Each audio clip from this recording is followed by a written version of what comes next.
Ladies and gentlemen, we are live. We are live and back at it again. Yes, for the second time on the same day, we got another live stream as GCW presents Josh Barnett's Bloodsport 11, a jam-packed night of no-holds-barred action, folks. Get in that chat, light it up, strap in, strap on, grab your snacks, grab your feel-good, and welcome to the Wrestling for Life Network. Let's go!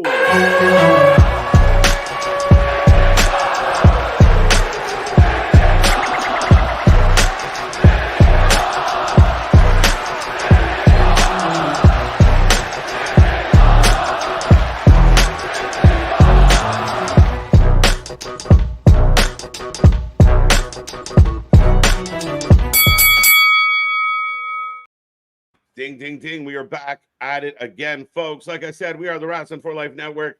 This is another live stream. This is Bloodsport, and we are the channel that just brings more live wrestling reaction, watch along, party, call it what you will, Nick, but no one's doing it like we're doing it, and we're happy to be back at it again. But for the next few hours, you're going to be strapped in.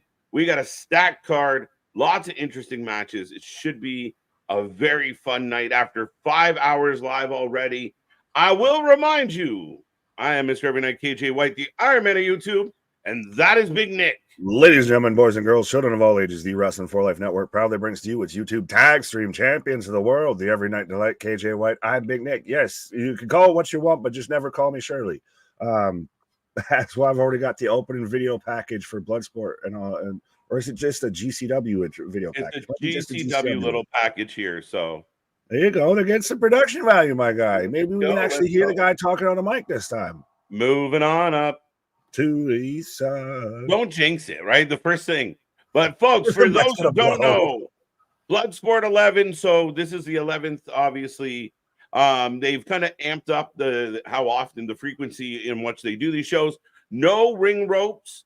A very UFC what do you call it? NXT underground, Raw underground style of wrestling. Shoot style wrestling, yeah. Done right, though. Not done Shane McMahon style, done right. Seeing this is what Shane McMahon tried to do.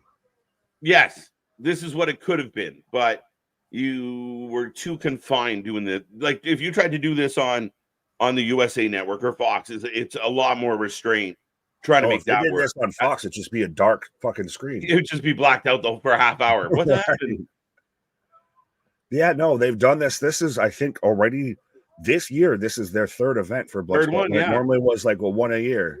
Yep, it was always around WrestleMania time, and they've amped it up for sure. Chat, I see you filling up. Get in there, say hello. Don't be quiet. Don't be shy. The prediction belt is on the line. So hopefully MDB's in the house. But his belt is up for grabs. Yeah. Oh, so we're already kicking off with Julius Creed. There you go, Julius Creed. One half the Creed brothers here. Plays a part into this being a bit more frequent of when you've got WWE talent and they're saying, hey, you want them? Use them. Yeah. You're going to come. Oh, so this is their normal. So this is their introduce everybody. Everybody, yeah. So they do it like that Kumite style, going back to Jean-Claude Van Damme and the Forbidden tournaments. Right. Masha, Slamovich in the house. Now, where's Kung Lao and Liu Kang? Big pop, right? Bring them all out. So right now they're doing the introductions. If you haven't seen one of these shows before, you can't see what we can see. They just bring out every fighter that's going to compete tonight, and they introduce them and have them line up and take a bow and get ready for the evening. Yeah, because that's the thing, is this is very much more, they're actually like combat is how they're selling it. This is done by Josh Barnett, former MMA fighter, Shayna Baszler's main trainer, all of that. This is much more your shoot style. So that's, if you're expecting a 1 hour barn burn like we got with MJF and Ospreay, you're not going to get something like that. And if you do, they're really going to need oxygen masks afterwards, because this is, we're throwing bows, we're doing chokeholds, we're doing, grapevine ankle locks and everything like that. Right. As we just get Charlie Dempsey out, Nick. Akira. Willy Wonka. Akira is the next up. He's cast. He's going to play Willy Wonka in the next remake. Yeah, no, when whoever did it in the Wonka movie that just came out, he's gonna play him a little bit older. Right? As Speedball, Timothy Mike Chalamet Bailey. or whatever the fuck. Yeah. That Mike Bailey's a guy that was built for this because his whole gimmick is fucking Karate Kid, Daniel's right. son. Wax on, wax off. Yeah. Speedball's gotten karate over again. Right. Well, speaking of another guy who's built for this, I've got Tom Lawler coming out, former MMA fighter, all that. Crazy, man. Crazy cauliflower ear. Mm-hmm. Who's the guy that right now is fighting, if you could just think of one off the top of your head that you think would make an easy transition to pro wrestling? I think I said that, like, I kind of jokingly said it, but I could see it working is like a Derek Lewis. Just his personality. Oh, there's Santana. I can't wait for him versus Homicide. That to me is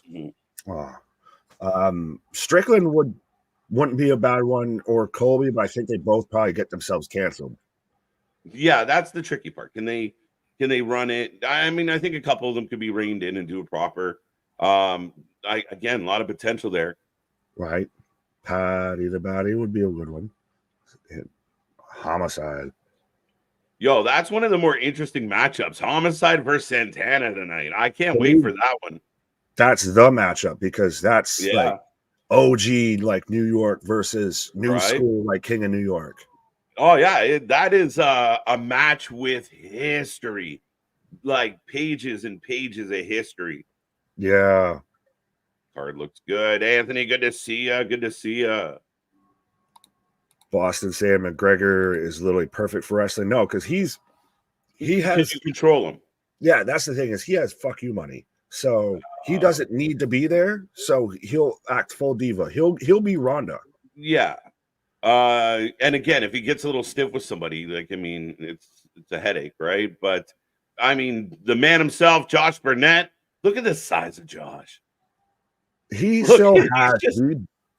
Sorry, go ahead. No, he looks like something out of a fucking movie. That's what I was gonna say. He has the best ring name, the best, gimmick name, what have you, the fucking War Master. Right. He really looks like he would be that. Like if you were to do a 2024 version of Bloodsport, right, Barnett gotta be in it, and he'd probably be the big bad villain, the final boss. I think he might be the best friend of the lead character. That's where you put him. He's the one that's like shaking him on the shoulders and patting him on the back. You got this before the last fight, and it's a guy that's like half his size. No, has to throw in the towel, all dramatic. A man that we were talking about last night during Ring of Honor, Josh Woods in the house. He's going up against Timothy Thatcher. Like, hold on tight. That's another good one. Dirty. Yamashita. Yeah. Look, they got this little like design they set up here. This is adorable. The Queen of Spades, Shayna Baszler. Yeah, Woods versus Thatcher to me is great. That's a legit one. Thatcher, I've been missing. I know he's in New Japan, but I want more of him on my screens. Be interesting if you could find a way to utilize it and maximize. But what a card. What a card here tonight. If you don't know, both Creed brothers will be in action.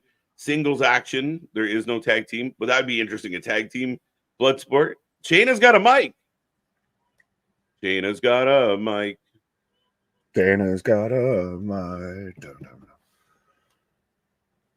Oh, see, I jinxed it. The mics aren't working. I was going to say, is that my system or is it quiet? No, we went through this with progress. She said, hold on to your pants. Oh, speaking of holding on to pants, I think you just showed us your pants. What pants? What? Oh, cheeky. Oh. Big GCW chants from the crowd. The energy in the building is great. And again, I mean, these matchups are outstanding. GCW is the perfect place, though, the perfect avenue, revenue, what have you, for an event like this. Right. Because like we talked about, WWE's tried this, and they do it like the light. Well, because you got to water it down, right? You got to take a little bit of the edge off, and then it's not, no different than when WWE tried to do ECW. It's just not the same. It's like the those scissors you give you when they don't want you to cut yourself, right? Like that's like those. Right. Brand Johnson. I'm not even going to try and pronounce that man's last name. Oh, Brian versus Hetty. There we go. Yeah. Johnson versus Karaoui. It's Karaoui. That's a lot of vowels to have in succession. Karoo. Karaoui. All right, let's say hello to the people real quick. Nick, Kevin's with us, Roman's with us, Jordan, welcome back. Damien, the Hopium leader. Everyone doing well. I hope everyone's doing well. Happy Sunday. This is our second time here. Wasn't even I don't remember what day it was. Right. Bonkers, welcome back. Bradley, Damien, Eric, Smile Mark, welcome. Trey, Boston, always a pleasure. Almost always. Brother, Fluff, Salisbury, one of my favorite names. Good to see you. Kevin, I think we got you. Trey, we got you. Welcome, welcome. Odds is in the house. Anthony, of course. Good to see you, my friend. Kira's with us. Nick. Odds is also with us. That's twice. MDB. The champ is here in time to defend his title. I like, though, how he's missed the knee pads, and this is one of those events that probably won't have too many knee pads. It might be a lot less knee pad than he's used to quoting. Right. Jason, what up? Alexis, knowing KJ, he will pick against Jody Threat. Yes, see? Everybody knows. The conspiracy's in. The fix is in. I don't know what you're talking about, Alexis. Right. What's up, KJ and Big Nick? I am relying on you two to walk me through this. I have never watched. But that's what we're here for, Jason.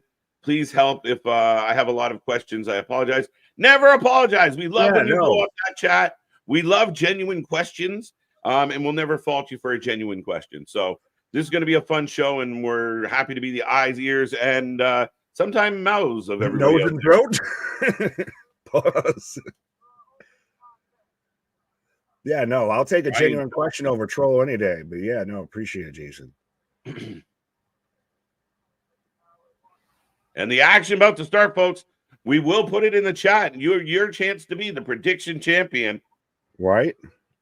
I think I'm going to go a little heady to come out a little head on top here. You're going heady? I mean, I made a mockery of the man's last name. I feel like I kind of have to. You're going heady. I'll go Johnson. Yeah. JV got the rest of the joke. Shoulders, knees, and toes. Knees and toes, knees and toes. Right. Who are you guys taking? Who you taking? Who you taking? Boston saying he can't find it for free. Well, my guy, it's like $4 and you get everything GCW, everything House of Glory, Wrestling Revolver. Mm-hmm. I ain't trying to sales pitch for you, but right. I mean, my guy. Get your predictions in, folks, who you're taking. And remember, some of these matches, this is not like a traditional pro wrestling match. Some of these matches end quick, like a real street fight, a real martial arts contest. It could end quick. It's tap out or knockout. There's no pinfall. There's none of that. It is literally you go out looking at the lights or you go out tapping out. Right. But the first one is about to kick off. Plus, yeah, I paid $4, as MDB said earlier. That's $4 too much. Right. Soffit, what up? That's a couple McDoubles, Nick. What are we doing? Oh, God. Yeah, that's two at least. Kevin, what up? Smile Mark, RM Girl. Anybody watch the Olympics? Not right now. I'm watching the Pain Olympics. Well, no, that's a terrible memory. I'm watching the Fighting Olympics. We kind of do the wrestling thing. A little bit. Well, I mean, my guy, we've watched multiple shows at multiple times, so don't say that. That's true. We might have to click over. I think it's hilarious when Snoop and Kevin Hart were doing the coverage of the Olympics. That's a fucking thing. Oh man, it's hilarious. It's hilarious. I gotta send you some of that shit. That's just. I think we could do the same thing. Offer some of our commentary to Olympic sports. Can we be the Canadian representation? I'll claim Canada for a week. Johnson for the win. A gallon of gas. I'm not sure what that's referring to. Dude said he's going to watch the Pain Olympics. I'm dead right. Oh, yeah. No, I realized as I said it, Boston, of nope, bad reference. But no, he was saying, Odds was saying a gallon of gas with the $4. Oh, gallon of gas for Instead of sure. Rock with his $7, we're just asking you to spend $4. You can watch with us for free. That's the beauty of this. Yeah, Guy. we got you covered. If you just want to actually see what we're talking about, that's a different story. As Johnson's going for a heel hook, but I think he's quickly being twisted into potentially a sharpshooter. A little bit. Well, he's grabbing the arm too. And okay. That's so crazy if you're stomping on the back of the shoulders, the back of the head, and everything like that. That's like rude. Literally, man's just bow and arrowing this guy with a sharpshooter. Yeah, an arm bar. Yeah, a slightly different take on a bow and arrow, but it looked effective.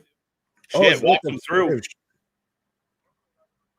Man was hitting almost a Rings of Saturn and like a stretch muffler, the bra clock at the same time. I can't watch it with you, but I can watch you. I don't know. I've seen this on the MDB's talking about Kevin Hart and Snoop are reviewing the horse event. And the horse is crip walking. 100%. Right. I'm telling you, if breakdancing on Olympics is happening right now, we need to know. I need to watch that. He spit on him. Rude. Oh, spear. Johnson in control. Back into another armbar.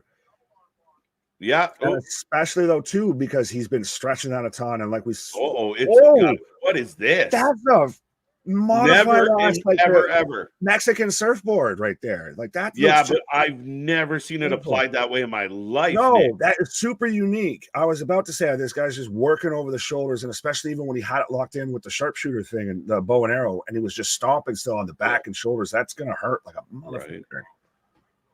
Johnson for the win. I'll allow it.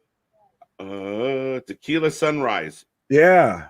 But that was so unique. Like, especially because he used his legs to lock the upper body. Crazy. Look, another one. Look at the crucifix. Like, look at this. Yeah. Everything had this sideways tweak to it. That was impressive as hell. Honestly, he just beat the piss tar and leather out of that man. Yeah, you go 1-0 on that slam dunk.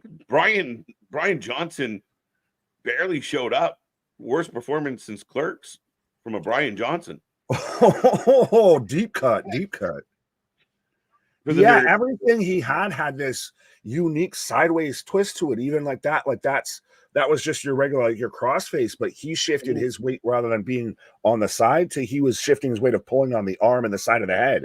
Well, it was he utilized his legs a lot of time, like even in that crossface where you normally would be the other way around, like you said, and lock with the arms. He's using his legs to lock and then extending with the arms. It was definitely a few unique submissions as Johnson refuses to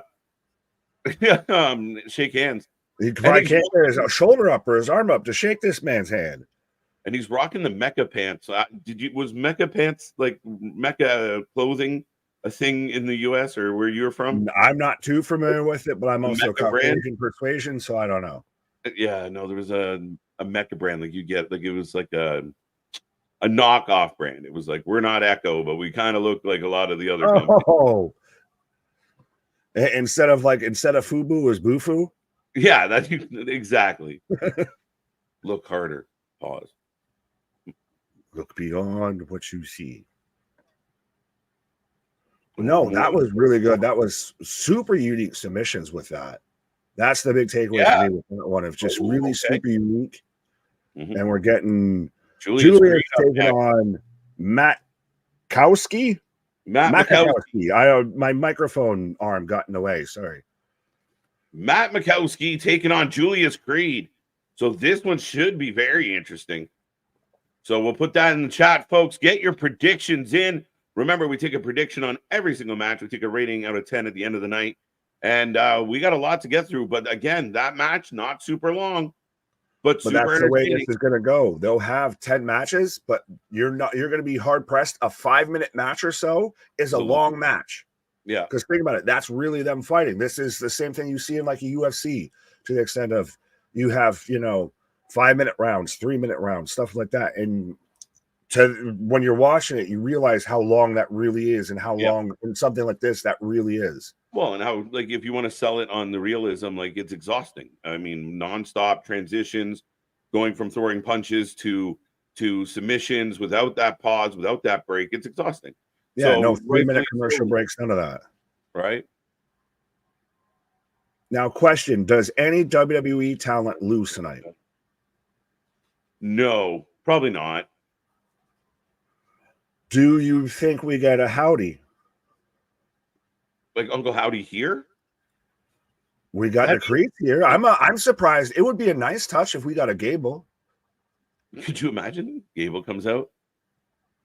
Yeah, I don't expect it. Now the Creeds are in action on Raw tomorrow, which makes me feel like we're gonna get a Howdy spot as Otis and Tozawa are gonna take on Julius and I wanted to call him Clydesdale. That's so weird and so why. Julius and his brother. Brutus. Brutus. Poor Brutus. Nothing but love, Brutus. I say nay. The Clydesdale of the family. And you pick the one that's built more like a bowling ball. Yeah, no shit. I like this though too. And now, sidebar question: do you think that WWE would use any of this footage or reference any of this? I think they might reference it. Footage would be interesting, but I think so. I like this if it keeps the Creed brothers who just got with Gable and everything, and everyone's like, "Oh, you're swelling them up. Oh, they're going to get misused. They're just getting caught up in me." Afterthought, cannon fodder with this. These boys are about to look strong as hell, and why they are going to be top guys in WWE in the near future. Oh yeah, no, and I mean this is good usage for them, and they get to kind of show off their legit amateur background. Yeah, they're legit wrestlers, not just kayfabe wrestlers. So I mean, again, I like it, and I think again they're young people. I think that this generation of, and it's not just with wrestling, but it's that impatience of like they're good, make them stars now, make them do all the things, and you're like, whoa, like they got a career ahead of them to accomplish it. I want the world. I want the whole world. I want it all. Oh, and I want it now. But yeah, folks, Matt and Julius have kicked off for those who can't see the show. And right now, Julius holding a bit of top position. And actually out here in the shoot wrestling boots and everything, too. Yeah. Like, not the damn ASIC wrestling shoes on. And he's technically got at least one knee pad, almost two knee pads on one knee. Yeah, but it's pulled down on it's more like a shin guard. Wrong link. Anyway. That was a good just little combination of, you don't even see normally a ton of we're hitting palm strikes and everything like that, and then shoot for a takedown. That was a big MMA, takedown. Back and forth there. Yeah. Julius trying to get into trying to get into powerbomb outside the ring. Just powerbomb his ass outside the ring. Powerbomb. Brutus. Big ass suplex. I like that. Odd. Two knee pads, one knee, you say? Be all hot and bothered. No, don't. That's funny. Don't say that. Julius with another big takedown. Oh, and judo, forearms to the side of the throat. Yeah. That's so much what it is. Yeah. This is when you beat up your little siblings and I know karate. Yeah. Right. Matt pushing his way back out though. So a pretty good back and forth so far. Julius kind of dictating how this match has gone so far, but fairly, I wouldn't say he's running away with it yet, but what a big, powerful young man. Oh yeah. Well, now you can see, rolls through in the armbar. That was clever, nice. Literally leapfrogs this guy into it. Nice. And instantly just shifts his weight, get the hook up. Oh, don't tell me he's about to just one arm pick this man up. Okay, probably. But no, this is why you see when he who shall not be named was in charge of WWE, of why he was even on record of saying the Creed brothers will be future WrestleMania stars and everything. Because look at them, goddammit. Yeah, it's hard not to think so. I mean, again, I think we're only seeing the beginning of what they've got in the tank, and you would expect them to improve. I think them spending time under this Chad Gable umbrella is going to be great for them. Right. Because that's the one thing I think they haven't quite found in their young wrestling career is a bit of that connection, that strong hitting some H-bombs out here. Just the diving ass elbows. Oh shit. Right? Julius looked really pissed about that slap and just started throwing elbows. Yeah. Did you see his face when he took the slap? Yeah, he was sitting there big side suplex. Yeah, he's just like, how dare you? Another suplex. Eating elbows though now. And again, I like this of he's just kind of, it's a little bit of that kind of pot shot striking, but you would figure after I've been throwing this man from pillar to post of you're going to be a little caught up, a little hamstrung. Yeah. Oh, wow. Snapdragon back the other way. Running me. Setting up for the armbar. No way. No way. Matt Makowski. Oh, this is where he's going to get it. He's going to roll through. He's going to pick him up, and he's just going to rampage Jackson his ass. Yup. Yeah, it could be. Because he got his arms around his head. Yup. Big ass powerbomb. Oh, my God. And no sells. Oh, that was a poor move. Oh, he fired. Side tackle. Oh. That's it. You can tell right off that clothesline, right off the rip, that man was out. Oh, it's over. What an ending to that match. And that finisher, that side adjusted Death Valley driver that he does is outstanding. Oh, yeah. And then just drills him and out cold. I love the finishes in these matches. Like when you do it like that, and the ref shows the fucking urgency and everything like that, of just like you would in an MMA fight or anything like that. Instantly just jumps on of nope, it's over, done. You're not letting your opponent take more damage. I keep pulling this up and then I keep missing it because we're talking. Anti's putting people on game. Like it's still there. Yeah, no, because he's saying Boston and MBB and to everybody else, you can do a free trial of Triller and watch it for free. Hashtag not sponsored. Yeah, right. Julius Creed looking like an absolute powerhouse in this one. Huge win for Creed. I like it. I like it, man. Oh, absolutely. And he's been that dominant guy even when they were having, you remember what tag match was it in NXT? I believe it was at least the cage match. Deadly? The cage match? So where he's literally like with one arm, well, he's got a submission hold on one, he's picking one arm up with one arm and power bombing him. Was that pretty? Did they do it with Imperium? Was that Imperium? Either way, you know the spot that I'm talking about. I'm pretty sure. But man, yeah, no. Again, they've got a plethora of potential. As up next, it looks like we're getting Masha. My girl, Masha. Well, you got to take Jody Threat here, motherfucker. I'm going Masha, bro. You got to do it for the people for one time. Oh, that's too funny. But wait a minute. Yeah, no, Masha's winning this. Masha was at 10 that we saw in Philly around WrestleMania weekend, taking on Shayna in a hell of a match. And still, again, we argued this last year with our award shows and everything about how Masha was top 15 of all pro wrestlers, but couldn't even make that number out of the top women. Like, what are we doing? Yeah, Masha's a talent. I mean, we watched her tear it up for a while now. She's had a great run for the last. I mean, 2024 has been really good to her. I'd say the back half of 2023, she was rocking and rolling. She's been good. But here comes Jody Threat and a ball of energy as always. Right? Yeah. Now, Alexis, make sure you let KJ know how he's bad Canadian for not taking Jody Threat. Boo this man. Boo this man. So funny. I feel bad, but she's always fight. The problem is she's always fighting people like Masha. So I can't help but go for Masha. Maybe because she's fucking good, my guy. But she never wins. I'm always right. That's the problem. It's like your Blue Jays. Oh, shit. Haha. They won today, I think. Well, you got to win once in a while. All right, I'll take Jody then. Fuck it. Guilt trip you into this. As she's look, Masha gonna lose. Look at Masha coming out like a badass. She's the JCW champion, and I still hate that fucking Alicia Edwards is a champion in TNA. Shout out Militia.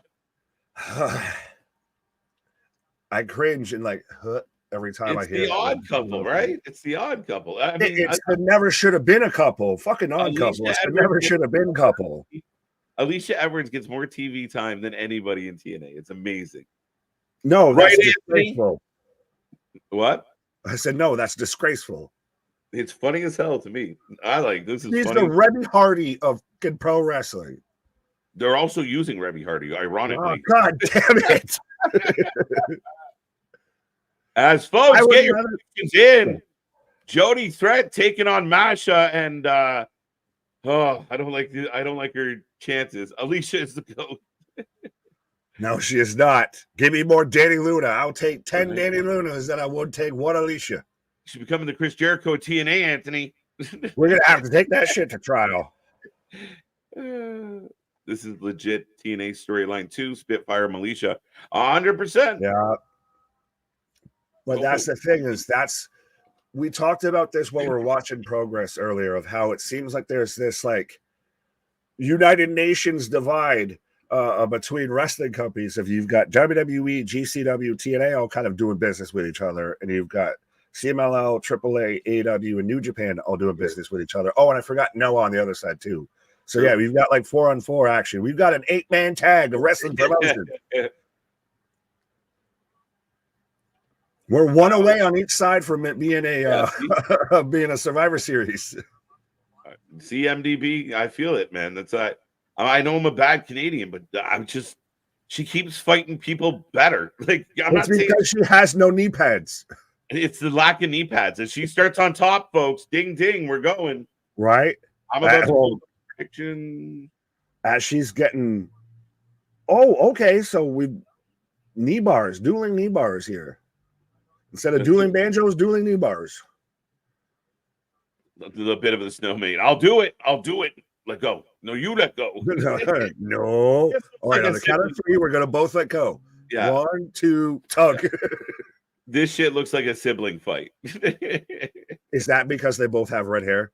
Maybe. Who won the match 1? Who won the very first match? That was now I gotta look. I'm looking through. That was the Petty and Brian Johnson. Yeah. Petty won. Yeah, Petty won seriously. Jody Threat going for the armbar.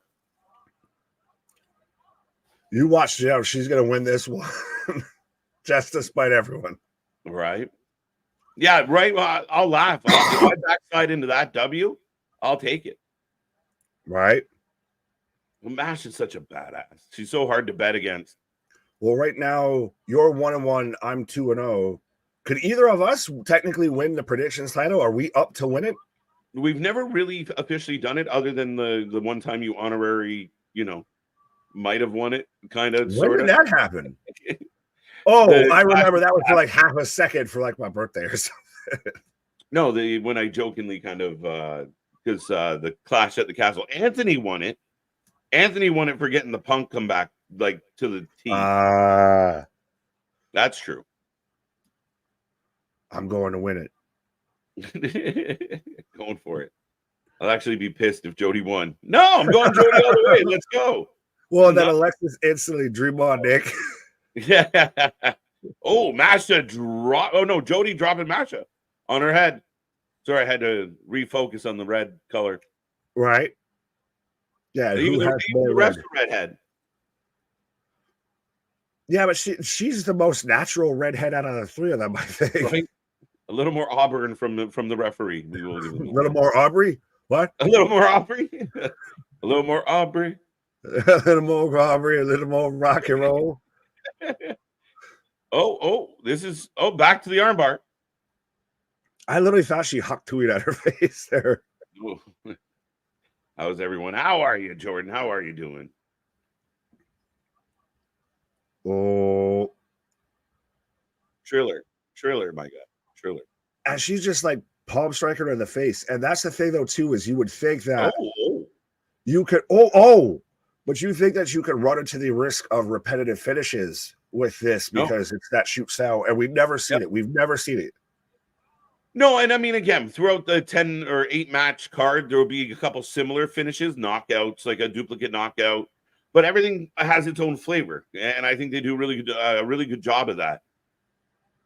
You know, so far, even tonight, each finish to the match was its own unique little ball of joy, to be honest. You're a ball of joy. I'll show you a ball of joy. The knee pads era shall live on until the summer ends. Hey, I like this from Spellmark. This is essentially the Pro Wrestling Olympics. Canada versus Russia. Right? Yeah, can't we make this an Olympic sport?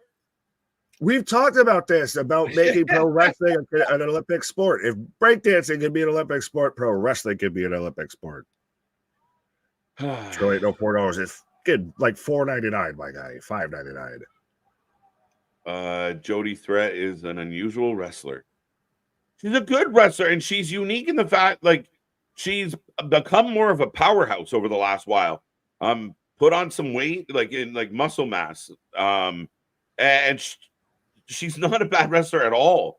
What exactly is a usual wrestler? That's the bigger question. What's a usual wrestler? As we've got the Kata Hajime. Oh, she just potatoed her right in the fucking forehead. Oh. Take a boot for it. Slapped her right in the forehead. Literally, like there's no pulling a punch there. What the are you on? Anyways, my guy, I ain't your financier. Yeah. Take that somewhere else. If you're that hard up, take it somewhere else. Oh, suplex! And that's it. Jody's toast. Jody's toast. Referee stoppage. I'm so glad I picked Jody Threat this time. Guilt trip. She got mushed. She got folded like a lawn chair. Oh, well, it was the knee afterwards. The suplex. The Shining Wizard. Again, a lot of people doing the running knee, the variations of the V trigger. That was intense. Anthony loving it. It's effective as hell, but it's when everybody's doing it, it's an issue. That's what I mean. There's a lot of variations of it right now. And then what I would argue is if it's not your finisher, because it is a Daniel Bryan finisher, a Drew McIntyre finisher, I would ask other guys, hey, can you not just do it in the middle of your match 2 or 3 times? Like you get like guys doing 2 or 3 of them, and it's just a move. You're like, hey, it's not even a Danielson finisher though. It's the crazy knee or the psycho knee. Yeah, no, it's only Kenny's. It's not even Kenny's finisher. It's Kenny's setup, or he'll happily use it as a finisher. Yeah, fair enough. But yeah, a lot of variations of the running boot, the running. Oh, what the hell? The running knee. Hey, ready, daddy. Hey, well, and T's and P's and everything like that.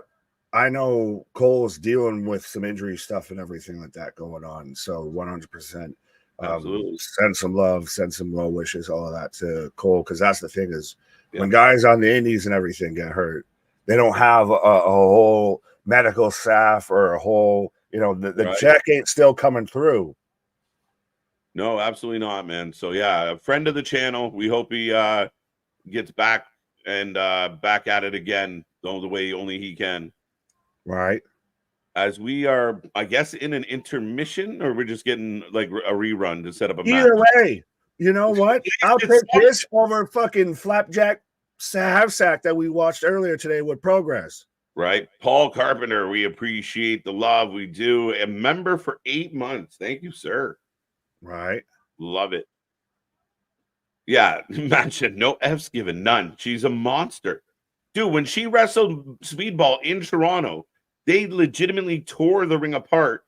And as we're getting the replay of Jinder Mahal, his debut with GCW. Right. Winning his first title last night, Nick. Yeah, interessante. So it's interesting. Man's going to get booked. Going to get some love. Well, because there's no other time than when you're fresh on the indies or anything like that to capitalize on what momentum you have. If you're not going to capitalize on it then you're already dead in the water. 100%. As up next, Charles Dempsey will be in action. Royce Isaac. So we'll get that in the chat. Folks, the prediction title is on the line. Royce the 5'9" taking on Dempsey. He's more like Royce the 6'9". Never mind. Yeah, Royce Takashi 6'9". Yeah.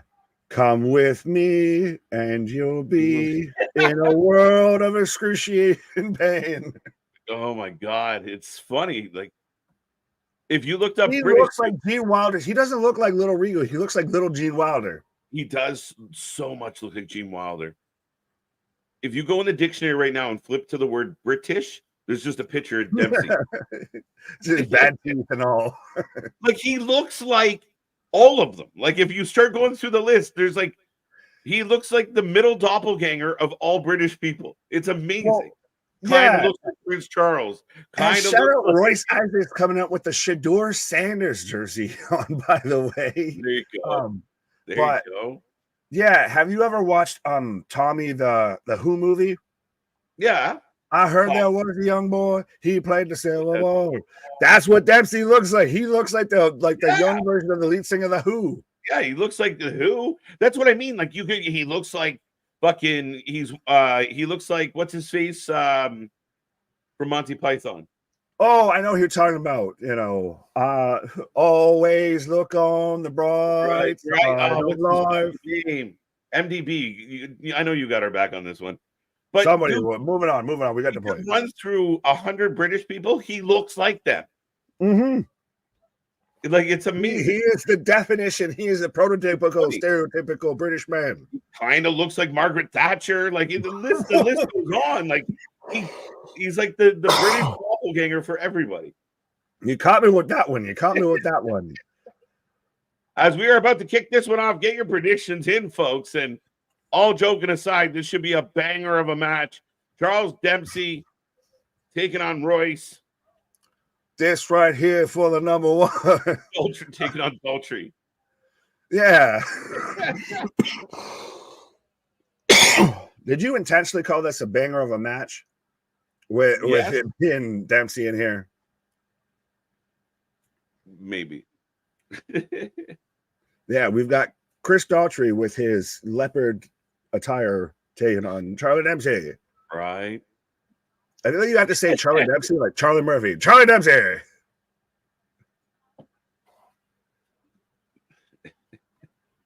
All right, folks, we're getting the ding ding. I'm going to close up those predictions in a second as Dempsey is kicking it off with Uncle Royce. What? Gangster Paradise. Dempsey. Wait. How did that even get referenced? I don't know. Oh, probably because I was quoting Butterfly by Royce the 5'9" and Small Mark took it as Gangster's Paradise. I don't know. There you go. We are off and running. Dempsey getting on top. In guard, though. Actually, now that he said that, I'm just thinking in my head, spending most our lives living in a Dempsey's paradise. Dude, I wish we could be the music men. Like, forget Def Rebel. Bring in Nick and KJ, and it would just all be remixes of actual songs out there. We just like slightly dub it off, and it'd be like, it'd just be like, well, this one's 3 notes off or whatever. We'd be like Vanilla Ice getting hung out from a rafter and everything. Right? Solo Suge Knight shaking us.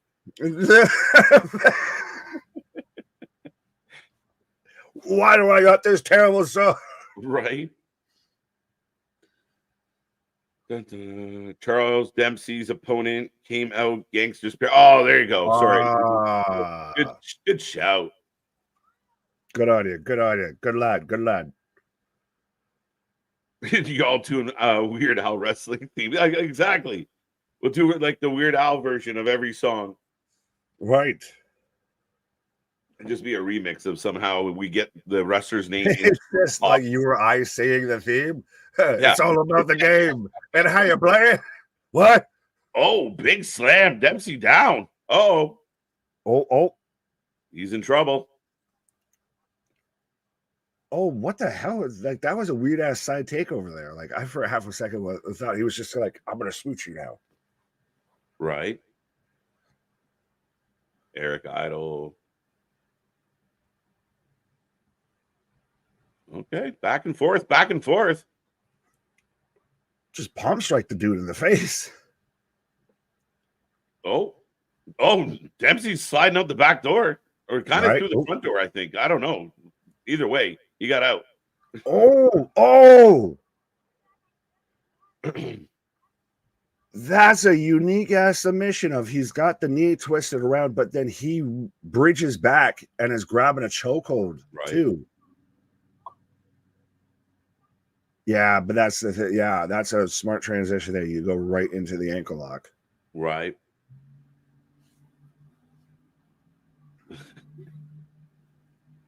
Oh, just kicking. Look, wow. Again, not a knee pad to be found. Nope. Well, not on Dempsey at least.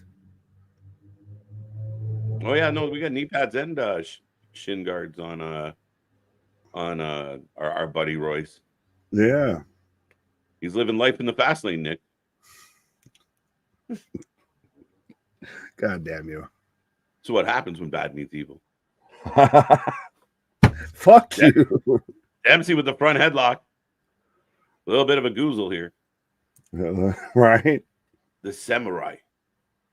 Really? I didn't see that. I wouldn't think that. I think that's what his short said. The samurai. Maybe I misread it. I need Kurt Angle. More the sometime instead of the samurai. Right? Oh, I need Kurt Angle here as a judge or commentary for Bloodsport. Nah. Be careful what you wish for. Right. No. Again, this has been a very, very tight technical match. Like Dempsey has not been in control for most of this match. He's really getting kind of worked around here a bit. Yeah, definitely on the defensive, but not a whole lot of room for either guy to do much. Well, right now he's trying to block pretty much a Kimura going on. Yeah, it looks like it. Rolls through to a front face lock. Bridge is out. Wow. So, folks, we are rolling on. Don't forget, we are back tomorrow and all week long. A crazy week coming up as Dempsey, gets head scissors. Yeah, but every time that he gets something locked in, he's not able to keep it for a while. No. You're not wrong, Nick. You're not wrong. What are they? They're just both kind of like, oh, he's actually okay. I was like, they both look like they're just flailing, but so Royce is throwing knees either into the head or the shoulder of Dempsey as Dempsey was trying to kip up and throw knees back at it. Wow. Dempsey goes through, grabs the foot. Give him a heel hook. Heel hook. I almost called it a heel hook. As Dempsey's getting his hair pulled too. Maybe he likes that. Jacob Fatu for Bloodsport 12. Let's go. You just walk in and murder. Right. That's just the end. Like everyone's going back. All right, both men, both grabbing at each other. And like down kicking on where he's got the wrist lock and the wrist control. The face slapping each other. Face slapping has begun, Nick. What in the 5 fingers stand in the face? Slap.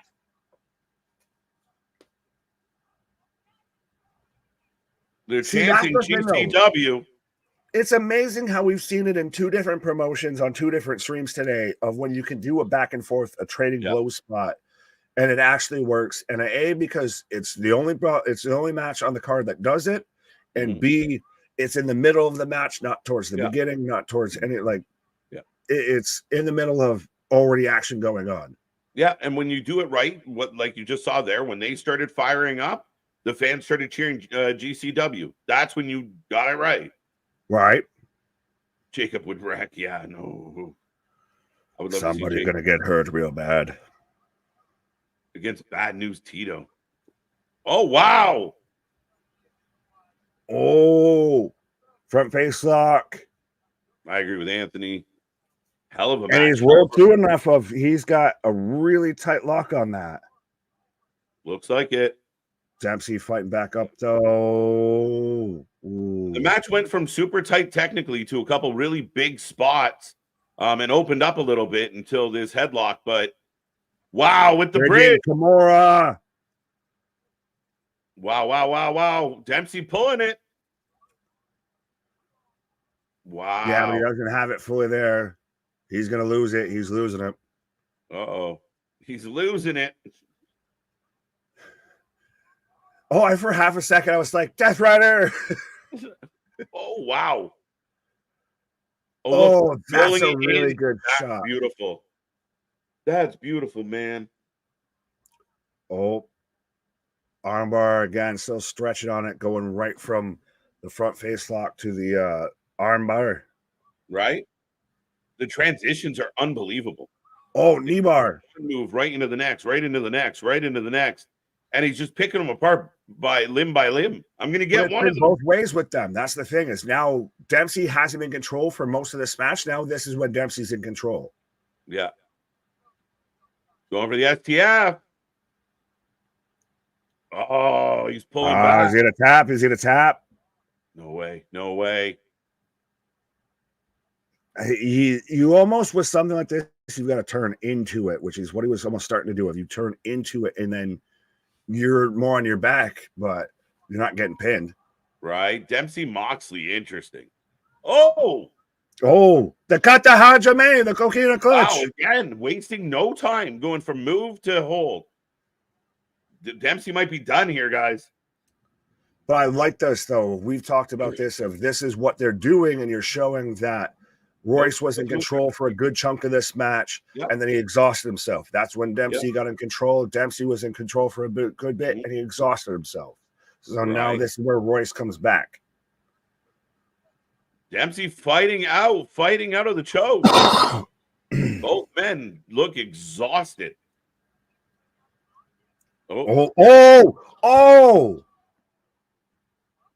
Like, wow. Caught him into a suplex. Full Nilsson toss-up suplex. Never seen one. The stretch as Dempsey taps out. Wow. Everybody's got a one on their marks right now. Dempsey gets tapped out. Wow, I want to look at the fucking welt or the cut or the bruise on that man's cheek. But yeah, no, who had that? I think everybody's got a one besides their record right now, or added on there. There wasn't a whole lot of people not taking Dempsey on that one. Big win. And I asked earlier, do we see any WWE talent? I said no. Tonight? I said no. That's interesting as hell. Already this man's chest, I like it if he's selling how exhausted. Oh, I don't think he's actually selling, but how exhausted they both are. Yeah. Like, good on you. Alexis took Royce. There you go. Dempsey taps. Wow. And again, people who say, I mean, it goes to show the type of relationship they want with these companies. Oh, slaps the hand, and we got a hug. Oh, we got a hug. There you go. Note to self: never wrestle a man who comes out to Gangster's Paradise. There you go. They got nothing to lose. Right? He's been spending most of his life living in a Royce's paradise. Royce Isaac tapping out Charlie Dempsey here today or tonight. I feel like we've been here all day. But huge, a big win. Good match. Again, we are cooking. That was a bit of a longer one, Nick. Oh, yeah. Like, that's the thing is so we've got 10 matches and we're already through 1, 2, 3, 4. Yeah. So we've still got 6 matches left, but absolutely. And we're still not even we're within the first hour. Yeah. No, I hear you. As it looks like we're going to get Speedball up next. It just keeps coming. That's the thing, though. This is not going to fuck around and wait about with this. This is going to be back at it. Let's go. This is going to be a good one of Speedball versus Akira. Yeah, absolutely. This is going to be smash mouth. I think this is going to be a lot of striking. Mm-hmm. And listen, I think a lot of people. Will Ospreay Speedball was one of my favorite of the Ospreay run here that we're having. I think that's an underrated match. Speedball, again, I joke that he's the Kevin Hart of wrestling, where he takes every single booking. We see him 6 nights a week on somewhere. Right. But he's a hell of a talent. Right. Speedball versus Akira, folks. Who do you got? Who you taking? Who's going to go home with the W here tonight? This will be a very interesting match. Who you got? I'll go Speedball. I hyped him up. I got to take the Canadian. I know. Yeah. I maybe take Jody. Yeah. I got to take the Canadian after we just had to literally fucking Kimura lock you into taking Jody Threat there. What is he coming out to? I don't know. I halfway could see Akira winning this, because that's the thing is, yeah, you're not wrong. He could, and you could see nobody had Royce, and he turned around and won it. I'll take Speedball though. Okay. The guy literally, his whole gimmick's built for this shit. If there was a guy that's gimmick and everything is built for a Bloodsport type of event, it's Mike Bailey. Right. How was Progress earlier? Progress was good. I mean, a good show, the good quality wrestling. A little bit on the long side, and some things we could have probably done without, if we're being honest, as we always are. But the in-ring quality of the show and the talent they have there was exceptional. Really good stuff going on. I'll say this. They had a really great 3-hour show. Unfortunately, it went 5 hours. Fact. Just saying. That's a fair way to put it. Speedball for the win, Speedball for the win, Speedball for the win, Speedball for the win. I heard there was a young boy. He played the Speedball.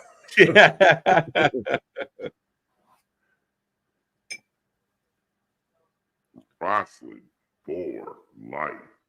Funky Monkey. It's funny. Brass Monkey. That funky monkey. It's still crazy to me that he comes out to that. I love that. I never draw the connection though. I'm never it doesn't make sense. You forget about it, and then he comes out. Same thing. Every time he does an indie show that we cover, he'll walk out. That will hit, and I'm like, oh yeah, that's his thing. And I laugh every time. Wicked entrance music. Yeah, but it never fits. It never really makes sense with him, though. Yeah, I like it. It's a good song. Right. I think he's just picking out a jam he wants to walk out to, which is dope. Right. But yeah, from Montreal, Quebec, Canada.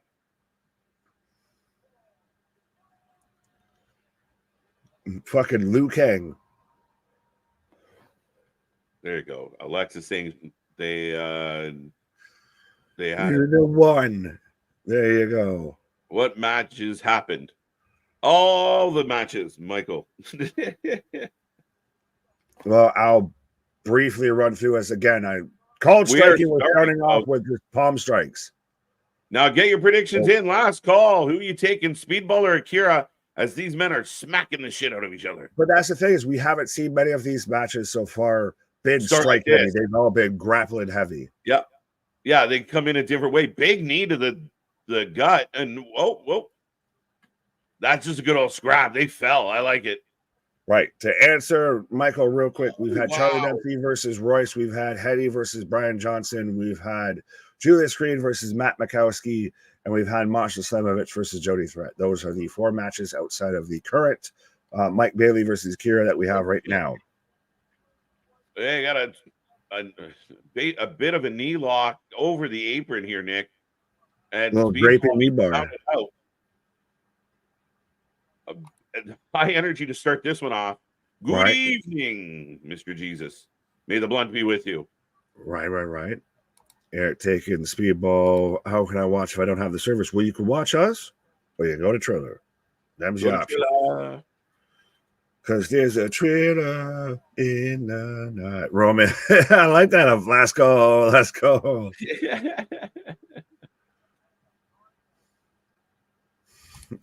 KJ looks like Kevin Owens. Speedball looks like AC Slater. I think you could have made You the just second took a point. peripheral shot. You took shrapnel. Yeah. Like I just like, you know, a casualty of war. You could have made the second point without the first point, my friend. You out there like 50 Cent. Why are you saying fuck me for? Yeah. I tweeted that picture of Kevin Owens fucking like in the trees. And MDB, same thing of like it looks like KJ. I'm like, I get it.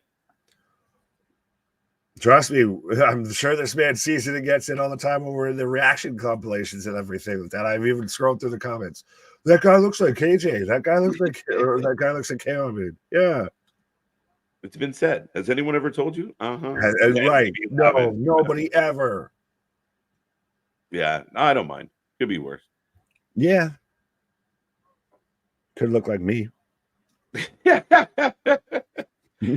Oh, we got blood from the headbutts. Oh. Whoa, shit. Oh. Sliding knee. As the headbutt split his eye open, like, dude, that's not look. Yeah, but that's not one of those. Literally, if this was the UFC, you're pulling them in of like, yeah, you're doing the can you see? Because that's right over your eye and everything. And he's a head kick, and he's out. They called it. Oh, we were just talking about it. I want to see if it lines up because it looks like that was 100% like some UFC type. If he literally ate a head kick and it's where the cut was, and he couldn't see it coming. So wow. And they were laying he's shit. See right there. Oh, so it's the opposite side. But yes, just eats the right head on the chin. Right on the chin, bro. And he's even sitting there just trying to go down him. I'm like, no, I wasn't out. Akira's mad. Akira wants more. They were going in stiff. Oh, what the Bailey's fuck? saying, come get it. Oh, no, he's asking for the handshake. Then flips him off. Yeah. I wonder, honestly. I hate you, but I respect you. With every fiber of my being, God damn it, I hate you. But God damn it, do I respect you. Right. I wonder if potentially the cut called them to call it quicker.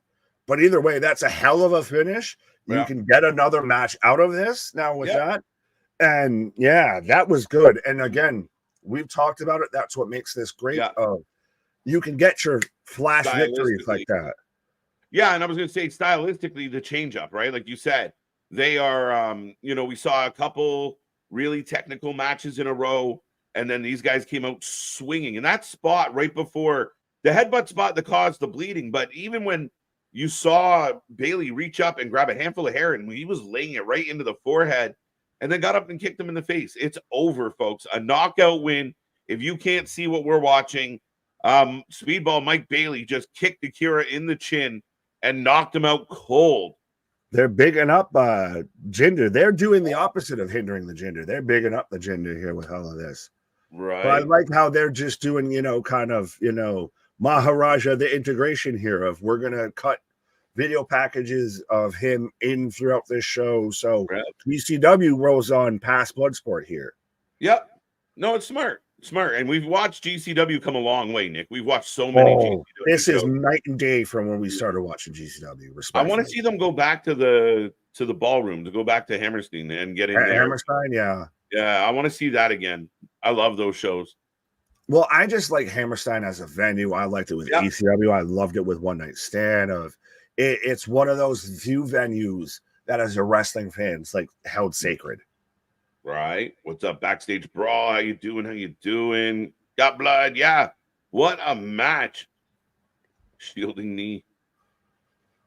And that's the thing is you can have, though, with these, you can have flash finishes and they're not, can you believe they jobbed him out in 2 minutes because of a roll up or whatever? It's like, no, he got kicked in the fucking head. He got knocked the fuck out. Yeah.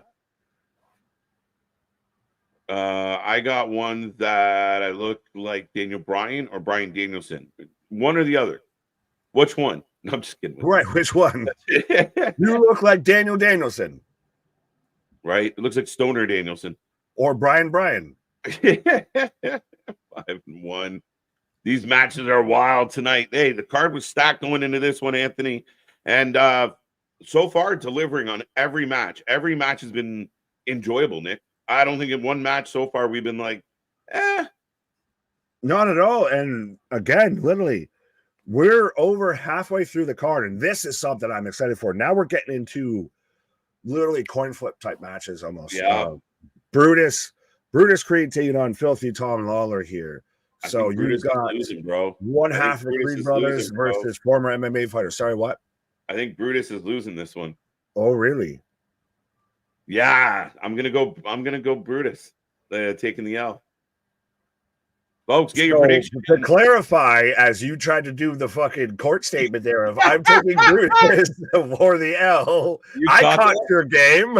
I was think like, I'm taking Brutus. Say what you meant to say.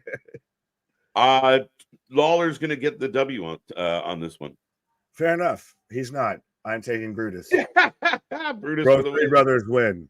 Brutus for the upset. Tom Lawler for the win. All right, I like this. Do you know who would be a good interview for Speedball Mike Bailey? Tell him. Damien, go tell him. Trust me, we would love to have him on. You know what helps of us getting interviews and everything like that? When y'all have social media and everything like that, and have Twitters and Instagrams and everything, and you tell them that they need to come to us. Right? Hashtag help a friend.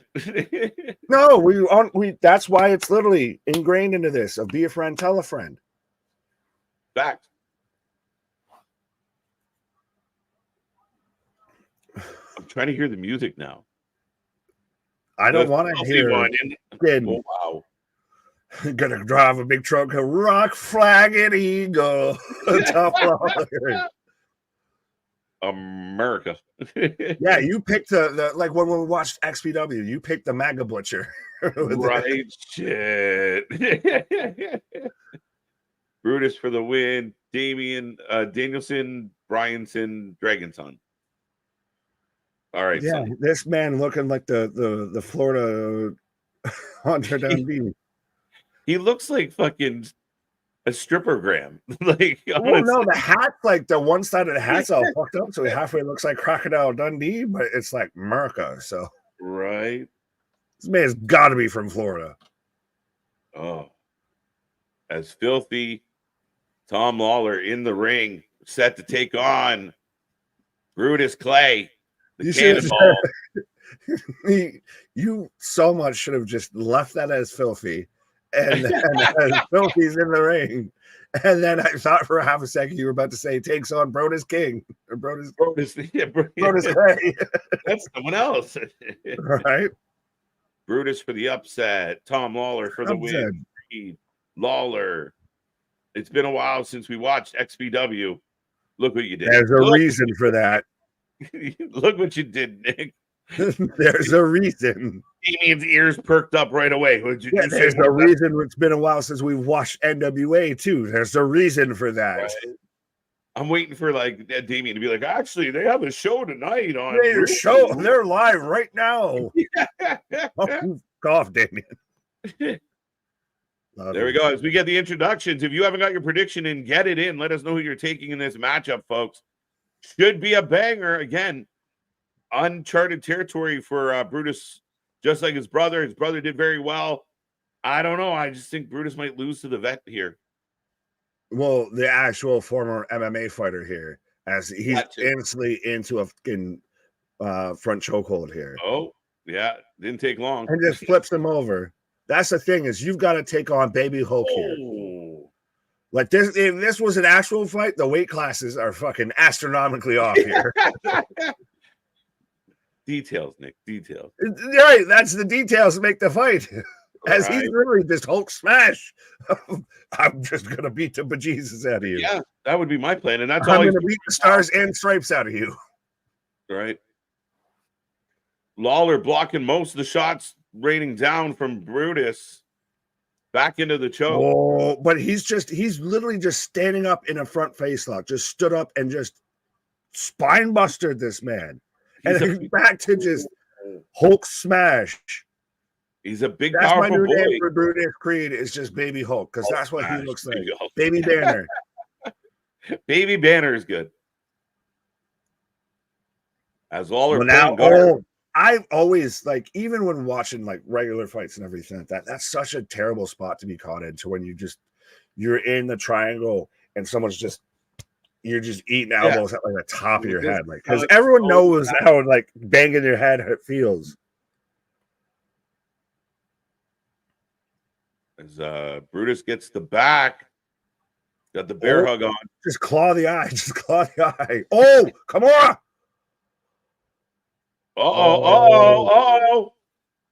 I like that's a smart move. Rolling through with that. Showing his wrestling pedigree as well. Oh, like he's about to angle slam his ass. Get him up and get him down. Holy shit. How about that, you fucking patriot? Angle slam. I beat them stars off your trunks. Right. I'm going to beat the stars and stripes out your ass. I'm going to pull Lady Liberty out your ass and beat you over the head with it. Appreciate it, Small Mark. We really do. We really do, sir. 100%. Roman Reigns do Bloodsport. Okay. Never happening. I don't. Never. Right. You really think a guy that's got, right, issues that he's got is going to do something like this? Right. Coming winter 2025 Samoan Bloodsport. It's all of them. The Samoan dungeon. Tribal warfare. They won't call it Samoan Bloodsport. They'll call it tribal warfare. Right. They just bare knuckle it. Let's go. As Lawler telling Creed to get up. You'd sit there and have it on like Hawaii with like the fucking tiki torches and everything. Dwayne's the host. Brought to you by Terramana. Oh, going for the leg. Yeah, dude. Like the old days of UFC. I remember getting those pay-per-views back then, and man, they were wild. Like, here comes a 450-pound truck taking on.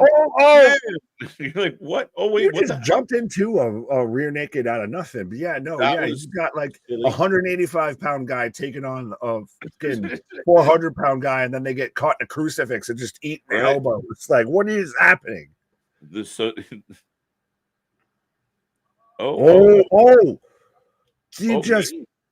Running power slam. The huge strength though with Brutus out of this. Literally he'll be getting choked out and just can gut wrench this guy up. He dived.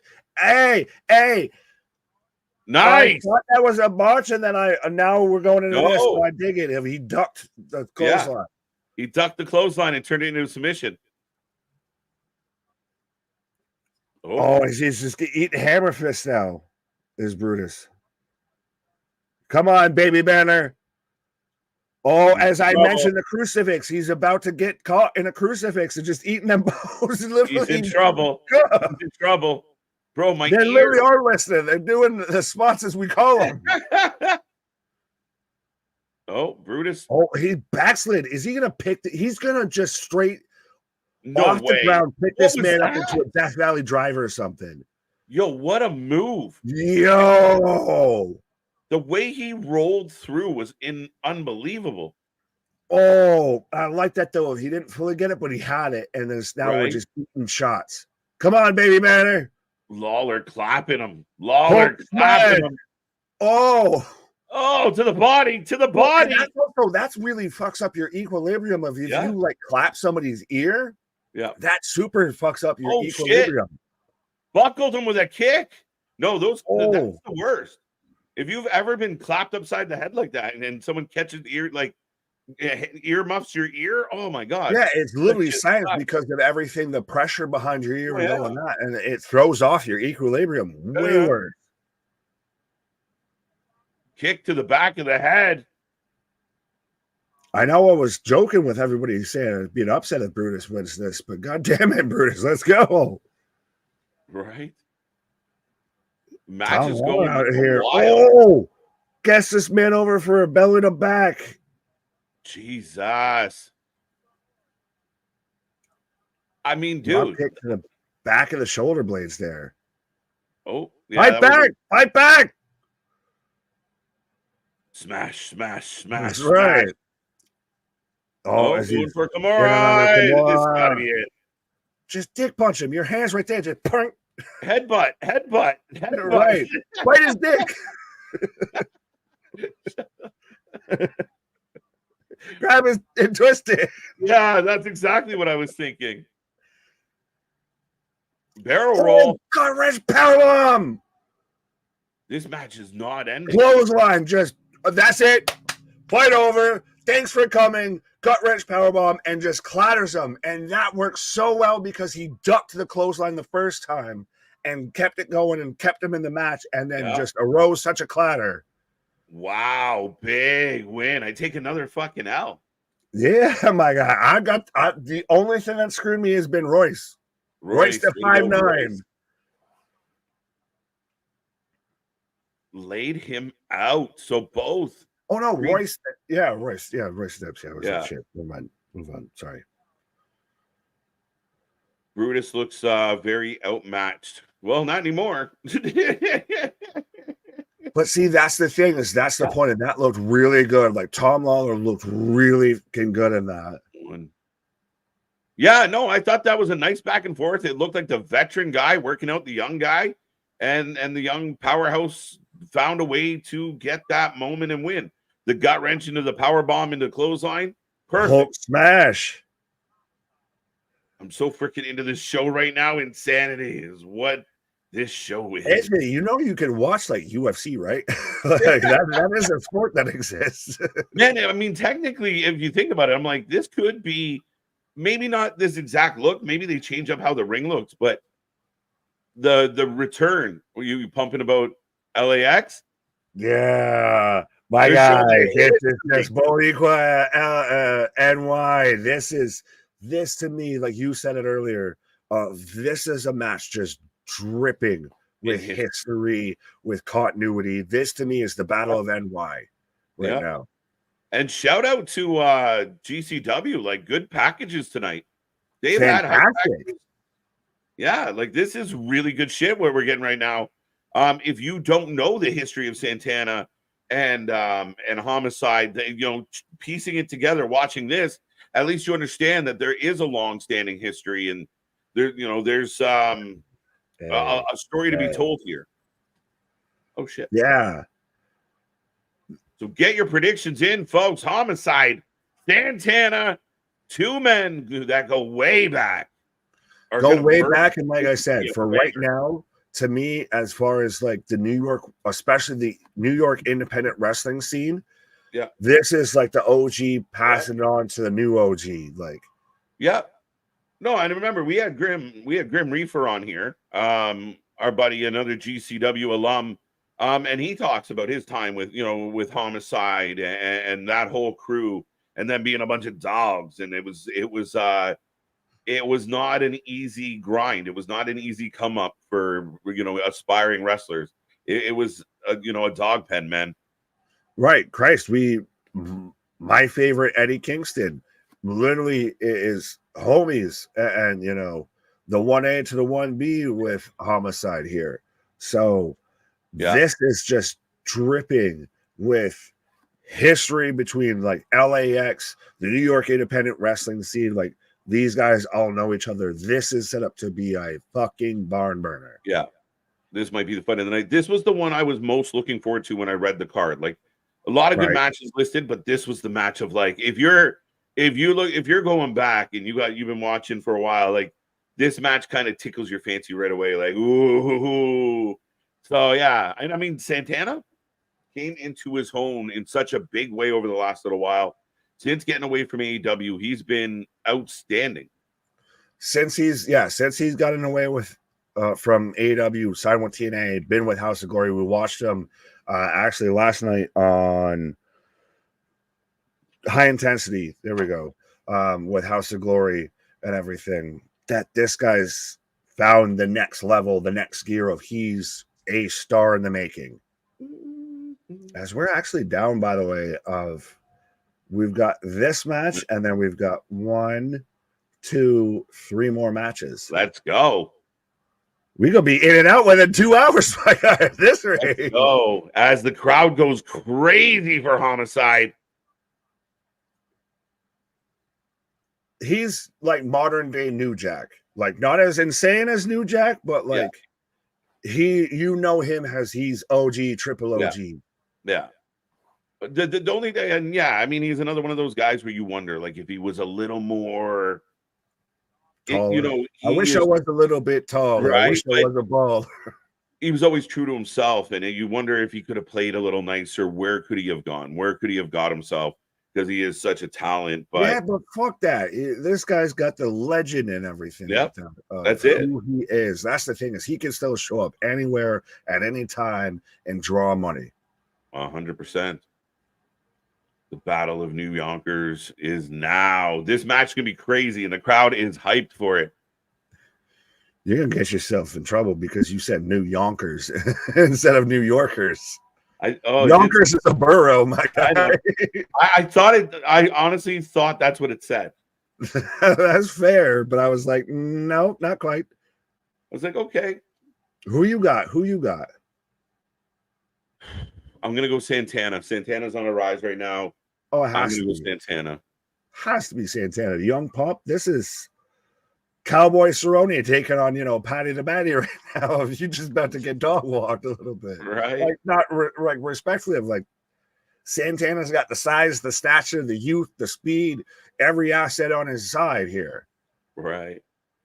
Especially after being on for 5 hours already, Nick. It's okay. We'll see you. Yeah, no kidding. No kidding. Shorter pay-per-view is not a bad thing. I'm welcoming it. Please keep going faster. Get those predictions in, folks. And again, like I said, super excited for this one. Santana, Homicide. I want the crowd to start an LAX chant, to be honest. Oh, I gotta move this to the full screen and maybe turn this a bit up here, because this about to, as man's got a Boricua on his chest here. Oh. They are too. We got the LAX. Yeah, we got the LAX. I got my wish. LAX. All right, folks. Predictions are about to close up. Get in there. Who you taking? Ding, ding. Right. Who is Ortiz rooting for? Good question. Anybody but Santana, to be honest. Right. And again, though, maybe not. There's been a mixed bag of beef, and so. Yeah, where's Ortiz been though? Too, he ain't with AW anymore. They had him on Ring of Honor a little bit. He just kind of. They had they also had like the shoot falling out like that. That became a little punk culty. Yeah. No, it's interesting. It's unfortunate. I still say to this day, Santana and Ortiz was one of Tony Khan's biggest booking failures because they were so talented and you got nothing out of them. Better Latin faction, LWO or LAX? What was the first option? LWO or LAX? Oh, well, I mean, again, I think just for sentimentality, LAX is going to get the vote. Well, I mean, you've got Eddie and everything. You've got the OG LWO. Yeah, true. Oh, that's true. Well, now that's not fair. Am I supposed to count for the lineage all the way back? Exactly. No, that's Come on. That's why it's a question, because it's supposed to be debatable. All right. Stretching that motherfucker out. As right now, we got Homicide on top of Mike. He's just trying to like crawl away. Just let me get the fuck up out of here. He's trying to tuck him under the ring by the looks of it. Well, no. Oh, I literally thought he just grabbed a bottle of water. Now, how are you going to have Homicide be throwing in cleaning supplies at this, as he's got a Source Wars shirt on? The man, yeah, Homicide respectfully looks a little bit like the guy at the cookout that just realized he done fucked with the young pup. Right. Yo, dog, that's my seat. No, the fuck. Yeah. If I lose, I'm not even mad about it. I'll be back to claim my title August 4th. The knee pad era will live on. I love this. The response comes real quick in the form of MDB SummerSlam's August 3rd. See you on the fourth, buddy.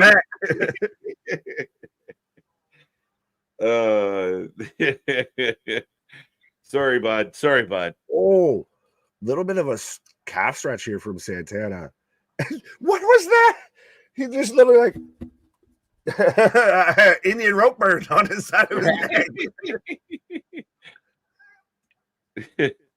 I'm a peek for nose hairs. Like Homicide is fighting like literally like Homicide fighting dirty. Oh, getting stretched out, my guy. I wonder at times how much like that might actually help. Like, oh, thanks, that popped my back. Yeah. Oh, thank you. Right. Oh, I can breathe freely now.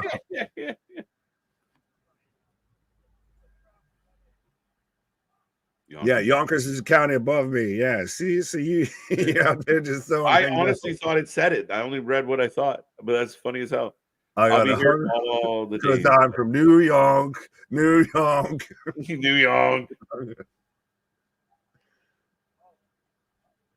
I caught up on NXT. The Rascals match was pretty freaking good. Yes, it was. Well, you just had to say the Rascals and then could follow it up with pretty freaking good. There you go. Wow, slaps the taste out of his mouth. Homicide down, folks. Oh, just feeding them uppercuts right now, though. Right. Homicide bringing the psychology of wrestling to Bloodsport. I would argue, I think they do a very good job of that. And I think with a bit of the additional production, this has been a really good show for that. Like, the hype packages kind of getting you ready for each match. It's been good pace. Hey, you know what I mean? Again, 90 minutes in, we're rolling. Well, it's interesting, though, because you've got to switch from the psychology of pro wrestling to the psychology of mixed martial arts, of shoot fighting and everything. Yeah. And those are two different psychologies. Yeah, so that's where you get those finishes and you don't get like that. Like, you don't hit the move and then go for a pin and get a kick out. It's like, oh, you hit your big move, he's out. Right. That's the thing, is because there's a difference in that the shoot fighting versus you're pulling it a bit and everything. Right. Some Santana going for the arm. And just using the joint manipulation too, as well, just digging at the fingers. Yeah, leave my fingers alone, bro. He just fell over. Like, did he low blow him? Oh, he low blow. He real broed him. Oh, he's rubbing his back. Why? It was supposed to, I think, be a back rape, but he just gave him a little bit of a massage. He couldn't bend two of his fingers. They were real rub and tug. That's the thing. You had one hand here and one hand down there, so that was a rub and tug. That was such a weird rub and tug. Yeah, that was a rub and tug. That was a weird spot because Mike just started screaming, and you're like, he's clearly just using the soft parts of his fingers. This is weird, right? But he's also grabbing the soft parts of their places. It was such an odd spot. Like I said, it was a rub and tizug. Santana coming back in with a double leg. The vicious back rake. Right. Just a thought. Homicide, maybe don't use the hand that has two fingers taped from previous altercations. He came in with a Band-Aid on his neck, his fingers taped up. Yeah, this man's coming in already wounded. Pete Dunne would be good in Bloodsport, I think, Alexis. Oh, absolutely he would. Of the joint manipulation, the finger spots and everything, that would really amplify that too. Right. Like, that's when, like, remember when he was on NXT and NXT UK and everything like that, to where they'd really show him like pulling apart the fingers. Like, Christ, we watched Progress earlier. When he'd be on Progress, he's really pulling it apart, or he turns around and pulls somebody's elbow back and he stomps on their elbow. Absolutely. Oh, he saved the shit out of that. He saved the shit out of that. Dude, this gotta be it. That's the difference when you're in the ring with a vet. Oh, that's not right. Whoop. Well, no, that was on Santana. That wasn't on Homicide. Well, that's what Santana I mean. But Homicide dropped his head down there real quick. They lock it into the right place. I thought. Wait, what? I thought when Homicide realized where he was, he literally ducked into where he was supposed to be. That's fair. I might have to watch it back. I thought it was more of Ortiz, or I thought it was more of Santana might have course corrected Or there. finding them. You're finding them. Yeah, you might be right. But they figured that out quick in midair. Santana, by the way, he's a guy that has the look, the aesthetic, the personality that should be a top guy in any company. I'm really curious what Santana can do and where he'll go. We see his relationship with TNA. Could that bleed into something that involves WWE? Because, like you said, was that a gut knee or a whoa? I don't know what the hell that was, but it looked. Oh, he just dumped that man on his head. Jesus. Raw is on Sci-Fi. Yes, Roman. We still will be here live, regardless of what channel the wrestling's on. We'd be here live even. We've been here live even when there ain't no wrestling. Facts. Cutter. We got a cutter. It's been an interesting match. Like I said, this looks like, Unk at the cookout just fighting with a young buck. Yeah. Over who's getting the last rib. It's like when cousin's grown, but dad still wants to prove to him, you'll always be my son. Dad, you've had too much, Back man. in my day, we had these. Yeah. You're never too big to get on my meat, kid. You were always in the kitchen. Oh, flatliner. Sloppy jalopy flatliner. Yeah, well, yeah. I'm a call a spade, and Santana's been the fucking load bearer of this goddamn match here. Did they call that? It's over. Santana gets tapped. Did he tap out or black out? He blacked out, and Homicide's going at the ref now, though. You're telling me that the guy going at the ref? He's laughing. That's too funny. He's got him in guard. I don't. No, Poppy, no, I don't like that. What?